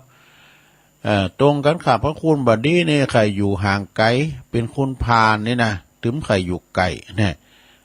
จะพยาบาทปองให้เฮากาจะแซบปองจะหลักจะแมทของเฮาไกลเนี่ยมันไว้ใจบ่ได้หรอกเหมือนกับงูที่ว่ามันเจ้าแต่เป็นงูสิงในงูสิงนี่เปิ้นกินได้โดซั่นเด้อเขากินงูสิงนะปวดตุยอย่างสิงแท้อ่ะว่ะเมื่อก่อนเนี่ยเขาว่าคนใดยอมไหมนะกินงูสิงมันจะตุย คำเก่านะตุยอย่างสิงเนี่ยนะซะนะแต่เป็นงูสิงเนี่ยจ้ะแต่ว่าเป็นงูเห่านี่มันจะกู้นซะนะมันโกคุณนะเพราะว่าปิดมันมีในตัวปิดมันมีในตัวงูที่มีปิดนี่นะมันจะโกคุณอันนี้คนดีอยู่ที่ไหนไผก็หักนะสองเปิ้นว่าเมื่อจากกันไปคุณก็อะไรหาเอาพอแล้วคุณที่เปิ้นมีศีลมีธรรมคุณเฒ่าก็ตามคุณหนุ่มก็เตอะจังเด้อว่าเปิ้นมีศีลมีธรรมเป็นคุณหักอะไรตายลุ่มหายได้จากเปิ้นไห้กันอยู่เปิ้นไห้หอนวอนตุกกันเชได้คุณดีเยาอายุแสนไกลนะหรือว่าคุณเฒ่าก็ตามได้เป็นปูชนียบุคคลก็เปิ้นก็เสียได้กันนี่นะตรงกันข้ามก็คุณบดีก็มีคุณหายหาเนาะข้อที่สามนะตายไปแล้วเขาก็ยังเสียได้และคิดถึงเนี่ยก็อย่างเจ้าน่ะเนาะตายไปแล้วเพิ่นก็ยังคิดถึงหานะข้อที่สี่จากกันย่ำเป็นย่อมเห็นน้ำใจจังว่ากูเดือข้อที่ห้าจากกันยามตายย่อมเห็นน้ำตาแต่กันเนาะคุณเฮาเนี่ยมันจะจากกันย่ำตายอย่างเดียวยำปิ้นก็ตามเตือนนอสดาญาโยมบางทีปิ้นครูบาอาจารย์ก็ดีนายอำเภอก็ดีที่เปิ้นรับราชการอยู่ที่หันโอ้ยคุณเปิ้นหักเปิ้นโหมละอ่อนนักเลนเปิ้นก็โตเปิ้นมีความศรัทธาเจอมันมีความหักผูกพันในครูคุณนี่นะเวลาคำสั่งตกลงมาครูเปิ้นจะได้ย้ายนักเลนเปิ้นให้นะซะนะนักเรียนเพื่อจะหายเสียได้กะอันนี้จากกันยามเป็นย่อมเห็นน้ำใจถ้าลุ่มหายแต่จากกันไปก็ยอมหันน้ำตาปิ้งขอคิดนิดหน่อยเอามาเล่าสู่จู้กันฟังญาติโยมทั้งหลายเอาอันนี้ทำกำเนินเกินยังดูรายการเต้นเปิดเนาะตามปกติเปิดทำเดี๋ยวนี้เปิดก็สรุปทำแล้วกันอันนี้คนโง่ย่อมตกเป็นเหยื่อของคนฉลาดมิจะได้อันเป็นสัตว์นะโยมเด้อมันเป็นสัตว์พระบาลีเปิ้นก็บอกว่าปักกะอุทุมพรชาดกนะเรียกว่าคนโง่ตกเป็นเหยื่อของคนฉลาดนาเจตวันวิหารเด้อสถาพระพุทธเจ้าเปิ้นตรัสชาดกเลินนี้เปอว่าเมื่อป๋าหลบถึงนะพระภิกษุรูปหนึ่งนะที่ออกอุบายไปแย่งวิหารบอกว่าแย่งวิหารของภิกษุแฮมรูปหนึ่งนะก็คือเปิ้นอยู่เปิ้นนอนในวิหารแล้วเนี่ยแล้วก็ตัวเก่าขึ้นไข่ไปนอนแล้วไข่เปิ้นนี้กะนะมีใจความว่าในอดีตการในอดีตก่อนเก่ามาแล้วนะพระตถาคตของเฮาในเสวยพระชาติเป็นเทวดานี่สิงสถิตอยู่ที่ป่าใหญ่แห่งหนึ่งนะข้างนั้นก็ฝนตกติดต่อกันเป็นเวลา7 สัปดาห์ผมมันตกหนักอย่างนี้ก้ายำเดียวนี้ย่างแล้วเนอะไม่ใช่ตกหนักคือน้ำห้วยน้ำนองน้ำหลากน้ำไหลอันนี้7 สัปดาห์นะปรากฏว่าทำให้อากาศในยามนั้นมันหนาวผิดปกติเนี่ยกันฝุ่นเม่นเราจะหนาวแล้วเนี่ยซะนะเจ้าตัวลุงพอนี่พอมีหมอกมีเมยพอแล้วนะหอดาวดิมฟ้ามเจ้านั้นเตียวลูโฮงมานะมาจัดรายการเนี่ยพอดีก็ว่าทำอากาศมันหนาวด้วยฝุ่นตกแล้วก็มันฝุ่นตกแล้วก็มันอากาศหนาวผิดปกติเว้นเสียแต่ว่า ว่านอนน้อยตัวหนึ่งว่านอนก็ตระกูลบอกเนาะว่านอนน้อยตัวนี้มันหูเน็ดหูหนาวพอเพราะมันใจซอกผาตีลบตีอาศัยของมันนะเอาไว้ลบฝุ่นจึงอุ่นอยู่สบายวะเนี่ยอยู่ได้ซอกผานะนอนรับดูสบายอุ่นโดยนะว่านอนน้อยตัวเนี้ยแต่ว่ามีว่านอนตัวใหญ่ตัวหนึ่งนี่เดินผ่านมาหันว่าโอ้ว่านอนน้อยตัวนี้นี่สบายดีล่ำได้อยู่ที่นี่ก็อุ่นดีอยู่ที่นี่สุขสบายมันก็คิดจะแยงเอาตีนอนเปิ้นมันก็แสงว่าเหยียดแข้งเหยียดขาเนี่ยเหยียดแข้งเหยียดขาไปมาอยู่ที่หน้าผาอยู่ที่หน้าซอกผาน่ะว่านอนที่ว่านอนน้อยอาศัยอยู่นะแต่งเหยียดแข้งเหยียดขาแต่งตบขี้ปุ๋มบุบวันนี้อิ่มต้องอีกอิ่มต้องอย่างไรมันก็ลวงว่าโอ้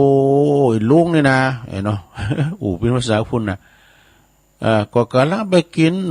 ผลไม้บะเดือนะอยู่ที่นี่บักไก่แหละโตเหลือหันน้ำจัดไหลนะว่านอนน้อยตัวนั้นก็บดโตไข่อยากไข่กินบะเดือสุกว่ะมันไก่ลุงมันไก่ไปไก่เยอะข้างน้องเดิมได้ข้าพเจ้าก็ไข่อยากด้วยนะโอ้หลานไข่กินนะไปหรอมันจุมันแบบว่ารอซื้อออกทำฝ่ายว่านอนนะกับปุตโตได้ฟังลุงว่านอนเนาะมันจะจุเปิ่นออก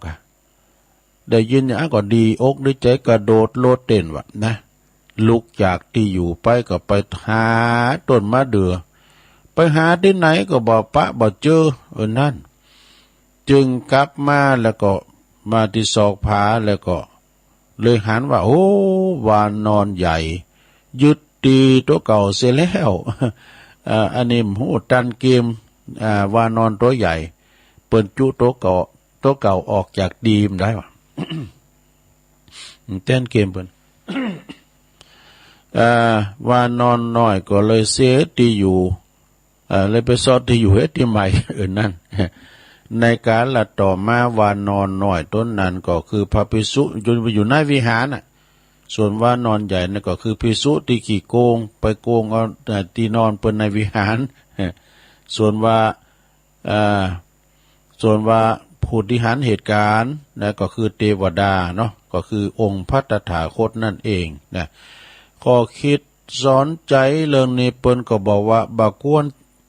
ไม่ควรใช้ปัญญาหลอกลวงผู้อื่นเพื่อผลประโยชน์ของตนเองเนี่ยจบลงไปศรัทธาญาติโยมปิ้นกล่อมเลยนี่นะปิ้นนิทานกล่อมมาเล่าสู่จู้กันฟังศรัทธาต่างหลายแก่งอมแก่เงาไปเนาะเดี๋ยวขีดไว้ก่อนอันนี้ก็เล่าสู่จู้กันฟังไปนะฉะนั้นก็ศรัทธาญาติโยมทั้งหลายนะคุณเฮากูคุณบ่ว่าคนโง่คนฉลาดคุณจะได้ก็ตามก็จะตกอยู่ในวัฏสงสารเหมือนกันหมดเนาะคนโง่คนใบ้คนฉลาดอันยังก็ตามเนาะเดี๋ยวกันตัวลุงก็กำลังเปิดมือถือข่าวสารงานบุญนำเหรอเดี๋ยวก่อนข่าวสารงานบุญของครูบาอาจารย์ก็จะได้โฆษณาให้เพิ่นให้หน่อยเนาะสารเนาะ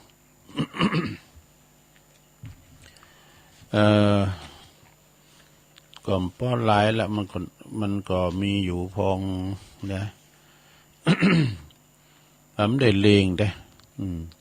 เดือนตุลาก่อนเนาะก็วันที่22ตุลา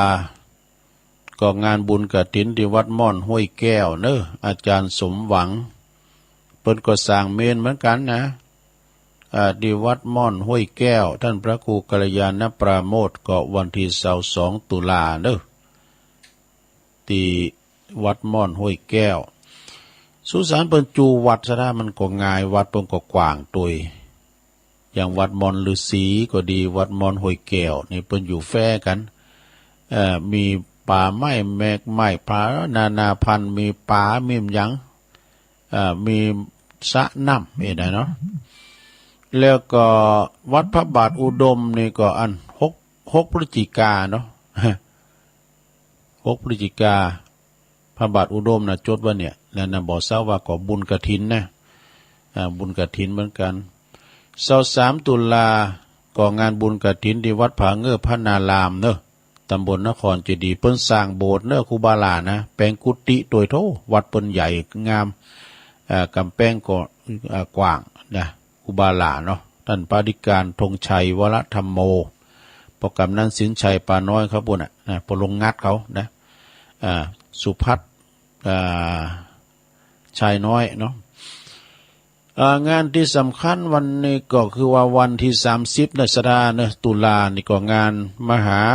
บุญบารมีกฐินใหญ่นะกฐิน200 วัดกฐินรวมนะณที่วัดมอนฤาษีเนอะในเมตตาธรรมอาจารย์พระครูสุเมธธรรมเสวีจะตอดกันวันที่30 ตุลาเนอะ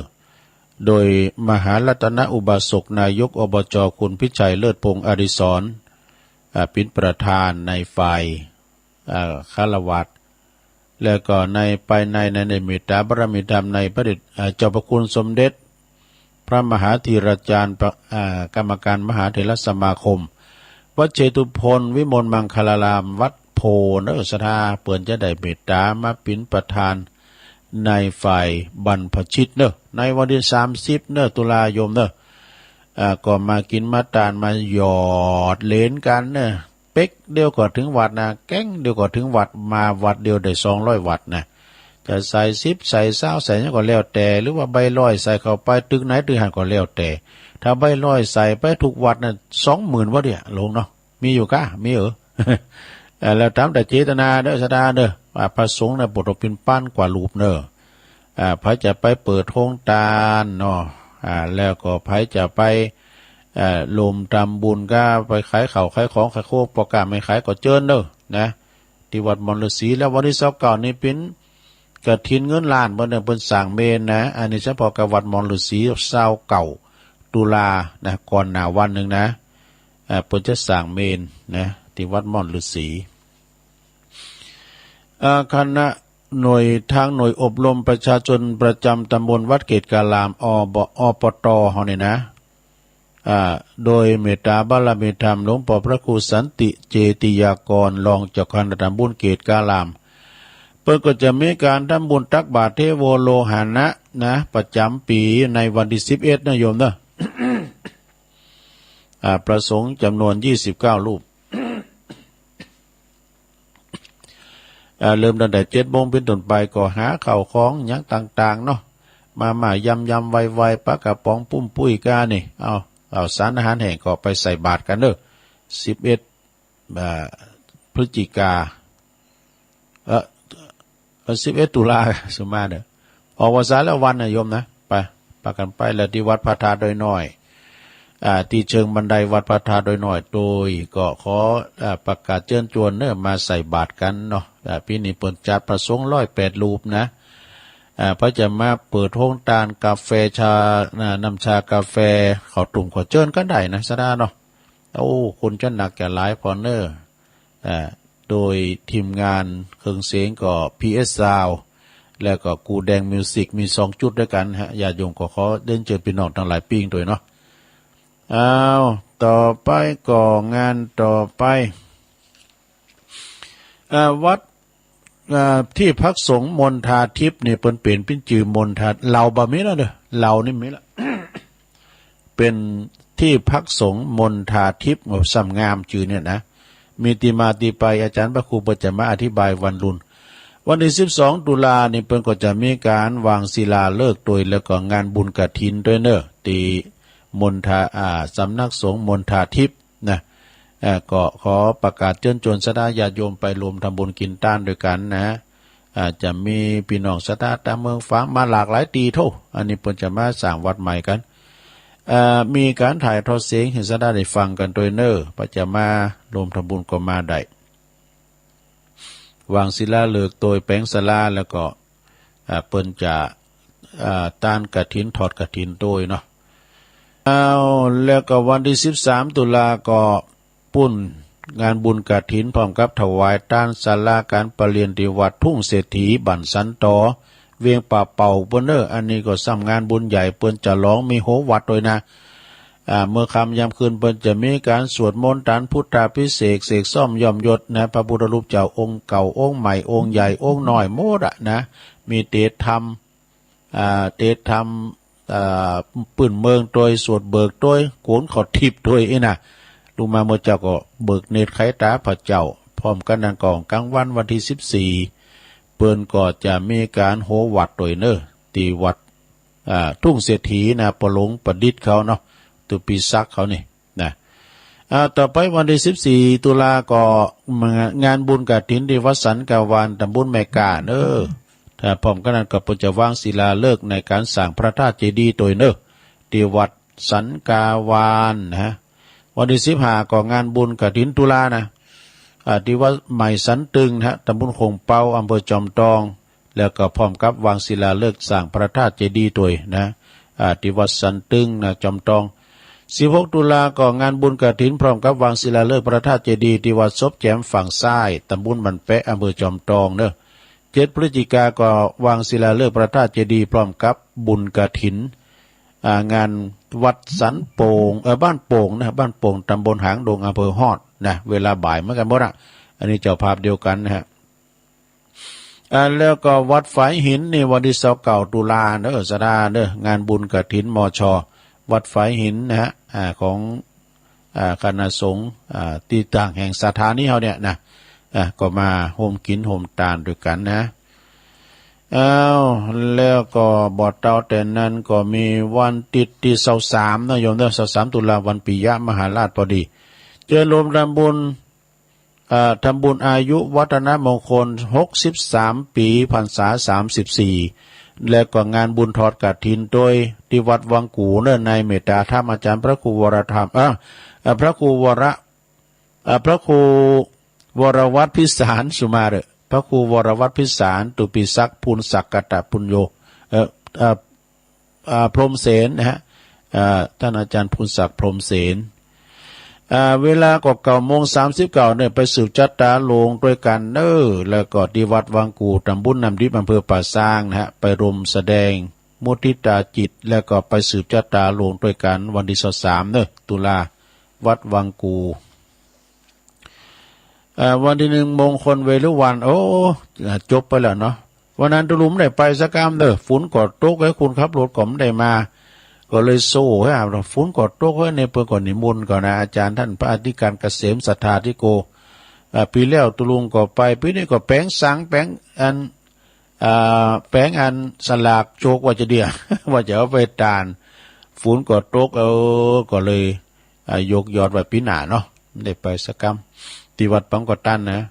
มงคลเวรุวันเอาไว้โอกาสหน้าพี่น้องไว้ซาวันที่3อันนี้ก็แล้วไปละสมชาติเดชที่วัดหอมบุญวันที่6พฤศจิกายนนะฮะที่สำนักสงฆ์หอมบุญประกอบจะตอดกฐิน6พฤศจิกางานบุญกฐินที่สำนักสงฆ์หอมบุญบัดจ้าบัดน้านี่ประกอบจะปิ้นวัดแล้วนะจะยกฐานะปิ้นวัดละโดยสมบูรณ์วันที่24ตุลานะของงานบุญกฐินที่วัดพระธาตุดอยหล่อวัดพระธาตุดอยหล่อโดยท่านพระอธิการจิตอนาลโยนะก็เปิ้นก็จะตอดในเวลาตอนเจ้านะกินข้าวงายแล้วอีก9 โมงนะเอางานต่อไปสดาวันที่30ตุลา65ก็งานบุญกฐินสามัคคีทอดนาที่วัดป่ารกฟ้าตำบลหนองยวงอำเภอเวียงหนองหล่องจังหวัดลำพูนเติมบุญหนุนบารมีสร้างมหากุศลงานบุญกฐินที่วัดป่ารกฟ้าโดยประธานพิธีก็คือคุณพ่ออินตาคุณแม่สมนาวงสายะพร้อมด้วยครอบครัวลูกหลานพร้อมด้วยคณะสัตยาวัดป่ารกฟ้าทุกหอหลังคาเฮินในเมตตาบารมีธรรมอาจารย์ท่านพระครูสุนทรปัญญารัตน์เจ้าคณะตำบลหนองยวงวัดป่ารกฟ้านะเอางานต่อไปสระญาติโยมธรรมสัญจร1ตุลาก็แล้วไปละตีเสาหินศรีโพบาล วันที่30ตุลาเนี่ยก็คือจะเป็นงานตอดกฐินที่วัดเสาหินตำบลศรีบัวบานเนอะท่านเจ้าท่านพระอธิการบุญส่งโสภณจิตโตท่านพระอาจารย์เอกพลชุตินทโรตุปิเคนเขานะวันที่30ตุลาเนอะแล้วก็วันที่15ตุลานะฮะโยม15ตุลาก็วัดเจ็ดลินเนอะ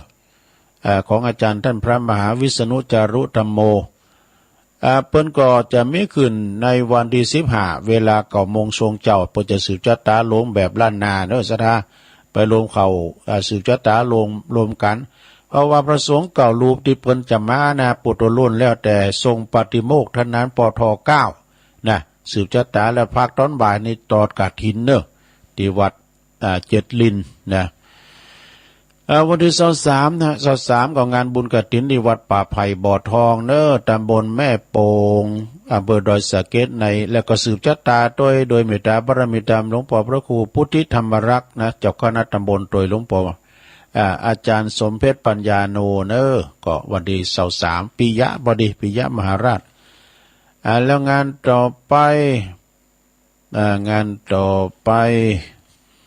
ก็วัดพระเจ้าอมลิ้นโปรดศักดิ์สิทธิ์ขนาดเปิ้นน้ำท่วมกันแล้วตีหันนี่มันท่วมนะตีวัดพระเจ้าอมลิ้นหรือว่าวัดป่าปีหมู่4ตำบลศพแม่ขาอำเภอหางดงจังหวัดเชียงใหม่เปิ้นจะตอดกฐินในวันที่เก่าเนอะเปิดบูรณะปฏิสังขรณ์กุฏิแต่มันสุดโทรมลงไปนะฮะสกาย02ฝากประกาศมาเนาะพี่น้องสกายก็ไปกันเนอะแล้วก็วันที่ประกาศครั้งเปิ้นประกาศครั้งโตก็วัดประทาโดยน้อยนี่ก็จะมีงานบุญกฐินสามัคคีเปิดสมทบทุนในการปิดทองคำเปียวองค์ประธาตุโดยน้อยตัวแล้วก็สร้างวิหารด้วยวัดพระธาตุโดยน้อยตำบลดอยหล่ออำเภอดอยหล่อในวันเสาร์ที่15เนอะวันที่15ตุลานะตอนเจ้าก็สืบชะตากับเจ้าภาพกับพี่น้องเจ้าบ้านโดยเนาะแล้วก็วันที่6พวกนี้ก็ที่วัดดอนจันเนอะอันนี้เป็นสืบชะตาวันเกิดของท่านพระครูปลัดนัทพงศ์ทิตวุฒศิรินะในโอกาสที่เป็นอายุ34พรรษา14เนอะวันพวกนี้ก็ทรงเจ้านี่เปิ้นก็จะมีการสืบชะตา ทรงบ่ายเปิ้นก็จะได้ห่มผ้าประทาดด้วยกันเนาะสถาก็เลยประกาศถึงสถาญาติโยมทั้งหลายได้ไปลมกินลมทานกันวันที่23ถูกของเดินเนี่ยก็วัดศาลาตำบลน้ำแพร่อำเภอหางดงเปิ้นก็จะมีการทำบุญอุทิศหรือว่าทักษิณานุปทานถวายแด่ครูบาเจ้าอินตากตปุญโญหลวงปู่ท่านพระครูพิพิธปุญญาภิรักษ์เด้อเมื่อค่ำยามคืนก็ไปฟังเทศน์ฟังธรรมฟังสวดพระวิธรรมกันในเมตตาบารมีธรรมหลวงพ่อพระครูโชติสุวรรณสอนเด้อพร้อมด้วยคณะศรัทธาเนาะแล้วก็ศรัทธาญาติโยมในวันที่อันนี้ปุ่นในวันที่23ตุลาวันปิยะเหมือนกันเด้อวัดจันทร์ของงานบุญกฐินเหมือนกันนะอาจารย์มหานิคมกิจจสาโร6-8ธันวาคมนี้เพิ่นจะตัดหวายลูกนิมิตเด้อที่วัดปุณณกัลยาณิวัฒนาแล้วก็งานต่อไปนี่วันที่7พฤศจิกายนศรัทธาญาติโยมทั้งหลายงานบุญงานเจริญลมทำบุญใหญ่นะฮะเททองหล่อพระพุทธรูปเจ้าที่วัดเหล่าป่าตาลอำเภอแม่แจ่มในเมตตาบารมีธรรมอาจารย์พระครูปลัดบดินทร์ศรีลสังวโรพระอาจารย์เบิ้มนะวันที่7พฤศจิกายนตั้งคืนสีขาวก็จะไปกันหลายไกลๆมาก็ประกาศรายละเอียดเนาะวัดปากตั้งเจริญในวันที่5พฤศจิกายนก็จะมีการทอดกฐิน5พฤศจิกายนวัดปากตั้งเจริญ1พฤศจิกายนก็ที่วัดทุ่งโป่งอำเภอเมืองปานจังหวัดลำปางของอาจารย์พระมหาสมชาติจาตปัญโยเพิ่นจะมีการสร้างกุฏิรับรองกุฏิเจ้าวาดแล้วก็แปลงห้องน้ำอย่างหลายอย่างนะก็ไปรวมทำบุญกันแล้วก็วันที่5พฤศจิกายนก็งานบุญกฐินที่วัดคันธวาสทุ่งปุยนะตำบลสันติสุขอำเภอดอยหล่อเปิ้นก็จะเพื่อสมทบทุนในการสร้างลานธรรมประดิษฐาน หลวงปู่รูปเหมือนของหลวงปู่ครูบาอินโทแล้วก็ครูบาบุญปัญโยโดยเนอะเปิดจะแห่สารูปเหมือนของครูบาวันที่4เนอะตีวัดคณวาสทุ่งปุยวัดปรินเก่านะแล้วก็วัดเจ้าคณะตำบลโดยท่านพระครูสุคนบุญญากรเจ้าคณะตำบลสันติสุขแล้วก็ในเมตตาธรรมอาจารย์พระอาจารย์มหาชาญชัยเตชะเปิ้นก็ปท9นะงานบุญกฐินที่วัดดอยแดนโหวันนั้นนี่อินดูด้วยเนอะดอยแดนขนาดชื่อว่าดอยแดนน่ะน้ำท่วมนะซะนะมันเคยมีประวัติเนอะในวัดก็มีน้ำท่วมวะน่ะโอ้ปีนี้ปีหนึ่งเปิ้นจะมีตอดกฐินเนอะในวันที่6พฤศจิกายนนะงานบุญกฐินที่วัดดอยแดนท่านบดิการสุทัศน์ท่านอัญชโยแล้วก็ประธานกฐินปีนี้ก็คุณโยมอัมพาพันธ์แก้วอิ่มพร้อมกับคณะโดยเนอะวันที่6พฤศจิกายนนะ65นี่ก็เป็นวันทอดกฐินสามัคคีที่วัดพุทธศรีคีรีเนอะตำบลบ้านแปะอำเภอจอมทองท่านพระอาจารย์วรรณชัยชัยยานันโท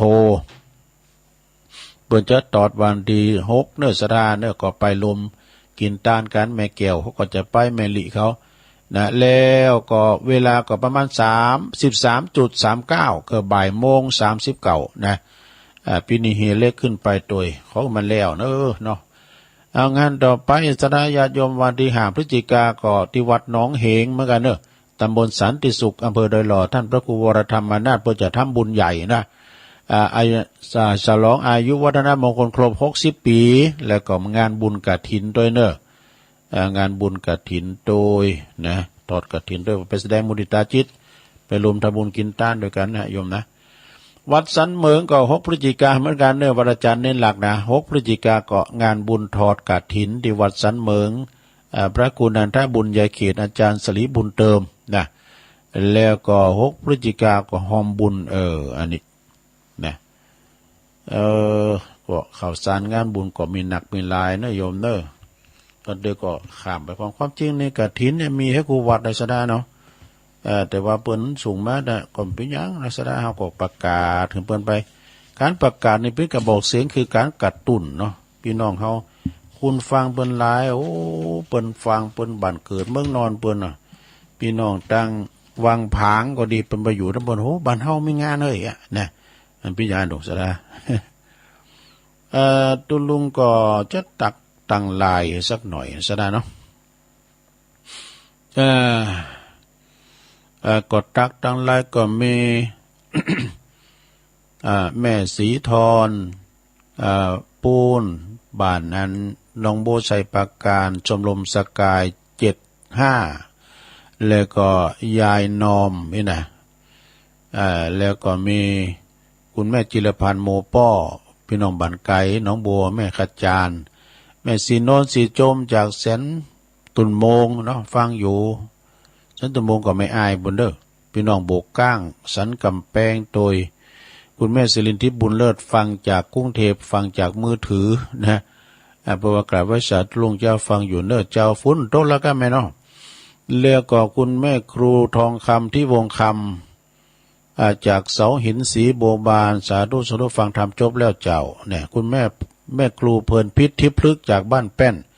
ไหว้สาธุลุงฟังอยู่เจ้าเอาพระอาจารย์สมเพชรปัญญาโนวัดป่าไผ่บ่อท้องไหวสานะครับเด้อไหวสาแม่อัมพรแม่แดงอัมพรอันนี้อยู่เต็นดอกไม้จอมตองแล้วก็โยมยุพินหอมมาลาพี่น้อยอันนี้เปิ้นจากแม่โยกนะแม่โยกก็อยู่กลางเวียงเชียงใหม่น้ำก็ถมโดยอินดูพี่น้องตังอกขลุ่นในเมืองบางตีบางแห่งนะชุมชนหนองหอยนะป่าไม้เตียงก็ไม่หลวงหลวงไม่ยางนะทางปากก้องโดนแม่บุญโดนฟ้อนดาบตะบุญถมก็ก้าอาหารเปิ้นถ่ายในคลิปนะบุตรทูก็มาใหญ่ไม่หลวงกดน้ำถมโยมนวลนิชวชาติโดยฟังทุกวันเจ้านะแม่สุทัศน์ดีมูลจากแสนพรมทุ่งปีแม่วางยายไข่แก้วจากบ้านเส้งตำบลบ้านแป้นสาธุฟังอยู่เจ้าตุลุงนี่อันนี้ตักมาตั้งหลายเนาะสดาเนาะ เอาละตอนลุงจะได้เป็นบรรยากาศแล้วเนตอนนี้นะจะเปิดสายแล้วเนาะจะเช็คคืนเช็คสายเอาวันนี้เปิดสายหนักหน่อยได้แล้วก็เช็คคืนเช็คสายเนาะแจ้งผลการหับฟังมาก็โทรย้ำหน่อยว่าวันนี้ตุลุงได้มาแทนเบอร์ผมกำลังลุกมาเนี่ยวันนี้ได้ฟังธนาอัศกรรมตุลุงมาแทนเนื้อสนาเนี่ยมาแทนท่านอาจารย์ธนาอัศเพราะว่าเปิ้นนำเข้าวัดเปิ้นจ้าไอ้นั่นนะได้รับฉันทานุมัติจากอาจารย์พระครูอภิวัฒนวิกรมเจริญปอนเจ้าไว้ซะเจ้าตุลุงยองให้ขดายเบอร์เก่าอย่างย่ายนะมีโทรศัพท์รุ่นเก่ากึกรุ่นอามาแต่เจ้ามันกดคำเดียวนะเจ้าเนาะเด็กกดจิ้วลูกๆไปไรมันอย่างอันใหม่นี่มันต้องเต้นคุณนะเจ้าผ่าน10 วันผ่านพ้น10 วันผ่านพ้นเดิน12เขาบ่ตกต้องแม่เลยลูกไปอยู่ไหนลูกหักแม่เอ้ยแม่ก็ได้เลยปิดไปแล้วเจ้าจะย่มพี่บ้านเอาปิดที่เก่าว่าได้กินข้าวลูกตาลถึงพ้นไปแล้วลูกล้านจักทำบุญทานก็ยังได้เจ้ามีเงินทองที่เอาตานโคเข่าเนินไอแม่รออยู่เน้อลูกหลานทั้งหลายถ้าหากลืมไปเดินเก่งก็ได้ขอเทวดาอินทราเทพไทยขอจุงไว้ให้เจ้าสร้างเป็นปัจจัยเอาเต้นโคเข่าก็ได้เน้อเจ้าลูกเต่าทั้งหลายจะอยู่สวรรค์หรือว่าอบายญาติมิตรทั้งหลายลูกหลานสันเต่าไม่รอโคเข่าเลยเจ้าในเจ้ากำยองวรรณกรรมนะเจ้า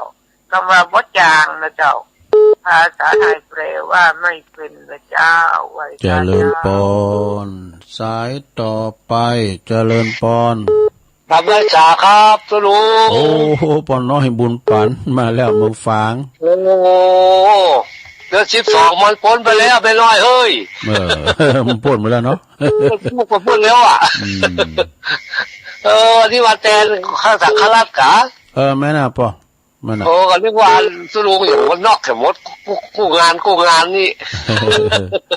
รับฉันทานุมัติจากอาจารย์พระครูเนาะญาได้กันญาไปเถอะมีปัญหาฟังหาอยู่แล้วนะว่าไผ่ละคนกับตุลุงตุเพราะอย่างก็ฟังหมดอะผู้ถูกผู้โกงอะฟังไปเนาะอยู่ดีสบายเลยตุลุงเนอะเป็นกำลังใจตุลุงตัวเองกับไร้สาครับผมโอ้สาธุปอน้อยบุญปันมโนครเนาะขอบคุณหลายๆเนอะเจริญปอนไว้สาครับตุลุงคนนั้นประเสริฐเนาะฟังนี้ชัดเจนดีครับวันนี้วันนี้ฝนกับตกครับเลยชัดเจนดีครับฟังแล้วมันต้องใจเนาะคำสอนกำลังใจตุลุงนะครับนี่ตุลุงในมีชุกครับจะไม่หลบไปเบียดเบียนครับเป็นหลงหลงใจแก่พอต่อไปครับนี่ลุงโอ้ขอบคุณหลายๆเนอะสาธุโธ่นาหน่อยนาแดงพี่น้องบันไก่เมืองนานบ่นั่นเนี่ยเจริญปอนเจ้ากราบไหว้สาเจ้าตุลุงไม่สุเกียศิลปรสิทธิ์มาองค์ละปุ่นเนอะได้ฟังตุลุงเทศธรรมได้ฟังตุลุงมาเจ้านี่เนอะเจ้าแม่สุเกียวฟังอยู่เพิ่นฟังกันหน้ากันหลายเด้อตุลุงเจ้าสาธุขอบคุณเนอะแอบรวยจ้านะตุลุงสาธุเจ้าศีลาพรเจริญปอนว่าสาธุอุ้ยสาวคุ้มตะวันวันนี้เมาเนาะสันกำแพง2-3 วันเดินมาจับลุงน้องเหรอวันเนี้ยให้ป้อน 2-3 รอบแล้ววันนี้ยินดีแล้วเนาะตั้งใจลุงเนอะฝนก็จะมาเนาะว่าเป็นปีมันเนาะสาธุปล่อยมันตึกไหนก็ตึกหาน่ะถ้าได้ย่างแล้วนะดาวติมฟ้าเจริญปอนจากได้สาเจ้าตุลุงแม่สีทอนเนาะเจ้า หนองบัวยุดตกมาหน้าตะลุงนะดาวติมฟ้าเลยเฮ้ยมันได้จากดาวติมฟ้าเหมือนกันนะถ้าดำมีดาวนี่นะวันนี้นะน้องโบพระบาทอุดมเนาะเจ้าฟังจากพระบาทอุดมนะจ๊ะโอ้ขอบคุณเด้อแม่สีทอนเด้อเจ้าวันสาเจ้าโมทนาสาธุสาธุเจริญพรนายจะแต่งเจ้าอยู่ยายพรร้องวัวแดงสันกำแพงเชียงใหม่ฟังเจ้าละนอนรับละก้าเจ้าฟังเจ้าดีละชัดเจนดีเนาะแล้วถ้าชัดเจนนี่นะเพื่อนฟังไปติ๊กๆเดี๋ยวถ้าฟังท่านพระครูต่อตรุงเนี่ยเด้อสาธุสาธุยายพรตอนบ่าย3 โมงบึดมีอยู่แทนเปิ้นเพราะว่าท่านพระครูเขาเนี่ยเปิ้นพิจารวาสเนี่ยเปิ้นจะต้องไปคุมสอบสนามหลวงวันที่2เปิ้น4 วันกันน่ะสอบทั่วประเทศสอบนักธรรมชั้นตรีเจริญพรครับภาษาลุงผมนั้นภาษาสมนันฟังปนนั้นอันนั้นเนาะครับขอเป็นกำลังใจลุงเด้อนี่ก็ปลอดโปร่งดีผมมีฝนวันนี้ถ้าได้ย่างให้ก้ามนะเนาะครับฟังชัดเจนนิดนะครับเรียนสาลุงสาธุสาธุพอปุ่นก็บันไก่นานๆมันน่ะเวียงสาบ่น่ะนะปนนั้นอันนั้นเนี่ยเจริญพรแม่สาเจ้าตุลุงแม่สาวรักเจ้าใส่ประการเนาะเจ้าฟังตุลุงอยู่นะเจ้าดีกะใส่ประการแม่ทะลบเจ้าแฮมเบิร์ดมาแรงกับฟังตุลุงอยู่นะเจ้าบึ้ดได้มาเต็มกันเพราะว่าท่านพระครูเขาคนไปสอบเจ้าว่าสาเจ้าตุลุงสาธุตุลุงนี่ได้ฝ่าวัด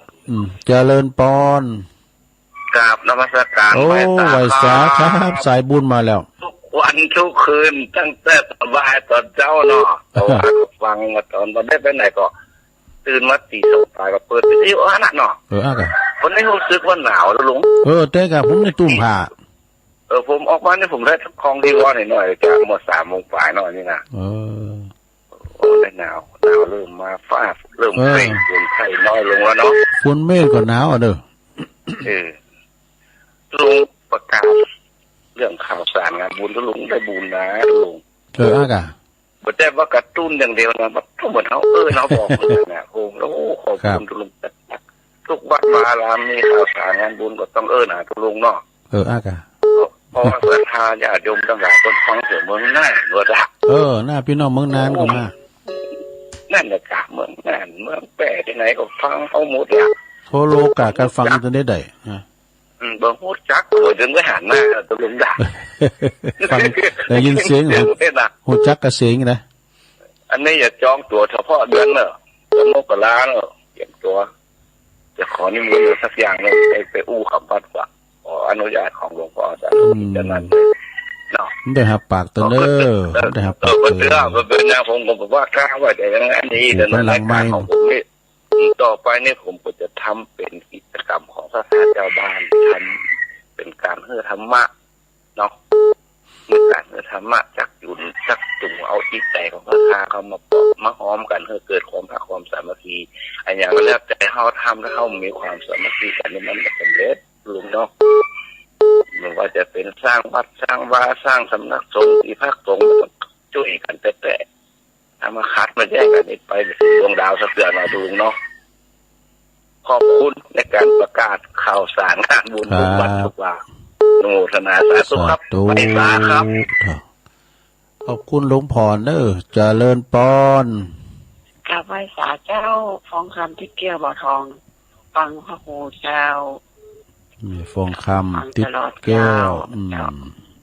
ตื่นมาได้ยินเสียงพระเสียงธรรมนอนใจเจ้าฟังโกตนโกโอมนะเจ้ายินดีแม่เนอเจ้าขอบคุณเจ้าตามภาพมาตรงเจ้า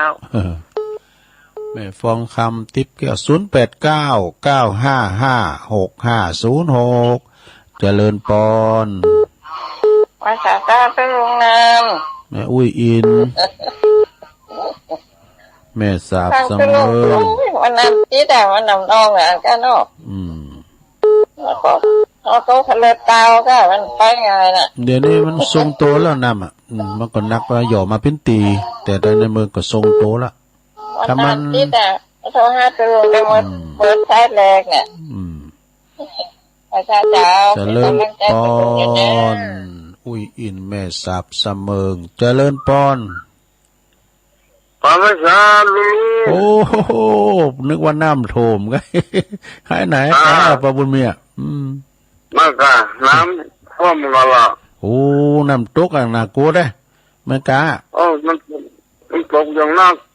กลัวคือพวกรู้อ่ะโอ้แต่แกโอ้น้ำตกน้ำแดงปึงลึงมากะผมพิจารณาแล้วมันก็ถ้ายอไปเนาะถ้าว่าฝุ่นตกซ้ำมาก็จะส่งโตแล้วก็ยอไป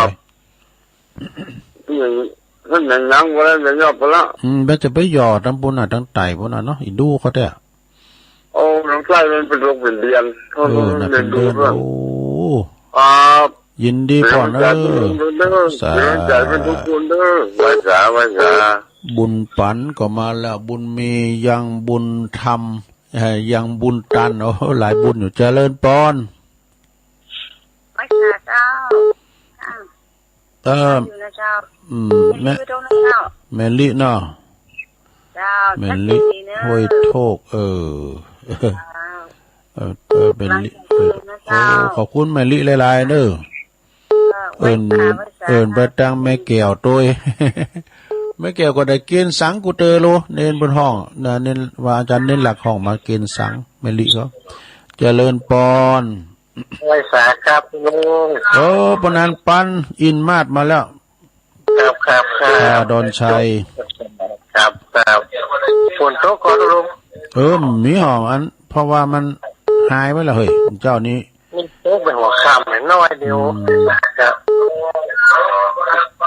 มันก็ไม่ก็ถ้าจะย่างกันเนาะครับไว้ใจเนื้ออยู่เดียวเลยขอบคุณปนันลายเนื้อปนันปั้นเนื้อนี่นะปอดจานเขาถ้าดอนชัยจะเล่นปะแม่บุญพี่นะแม่ตา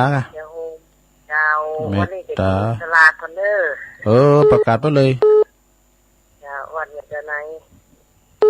วันนี้ก้าวันนี้เนาะแม่เนาะจะคืนจะฟังเน้นหลักได้น้ำมนต์จำตัวลุงกับแดนได้ยินเปิดสายกันรับไปรับลาวอ่ะมันรับเจ้าเลยลูกเจ้ายินดาโคตะตันสลากวันนี้เนาะไปกินแม่ตาลด้วยกันเนอละแวกไก่เคียงเนาะวัดแม่ตะไนเนาะท่วมละทรงโตละยินดีเนอมีฝ่ามีฝุ่นแล้วแม่ตาแม่ตะไนก็วันนึกว่าแม่ตะไนนี่เป็นนามสกุลก็ไปว่าบ้านเพิ่นแม่ตะไนเนี่ยวัดแม่ตะไนเจริญปอนไว้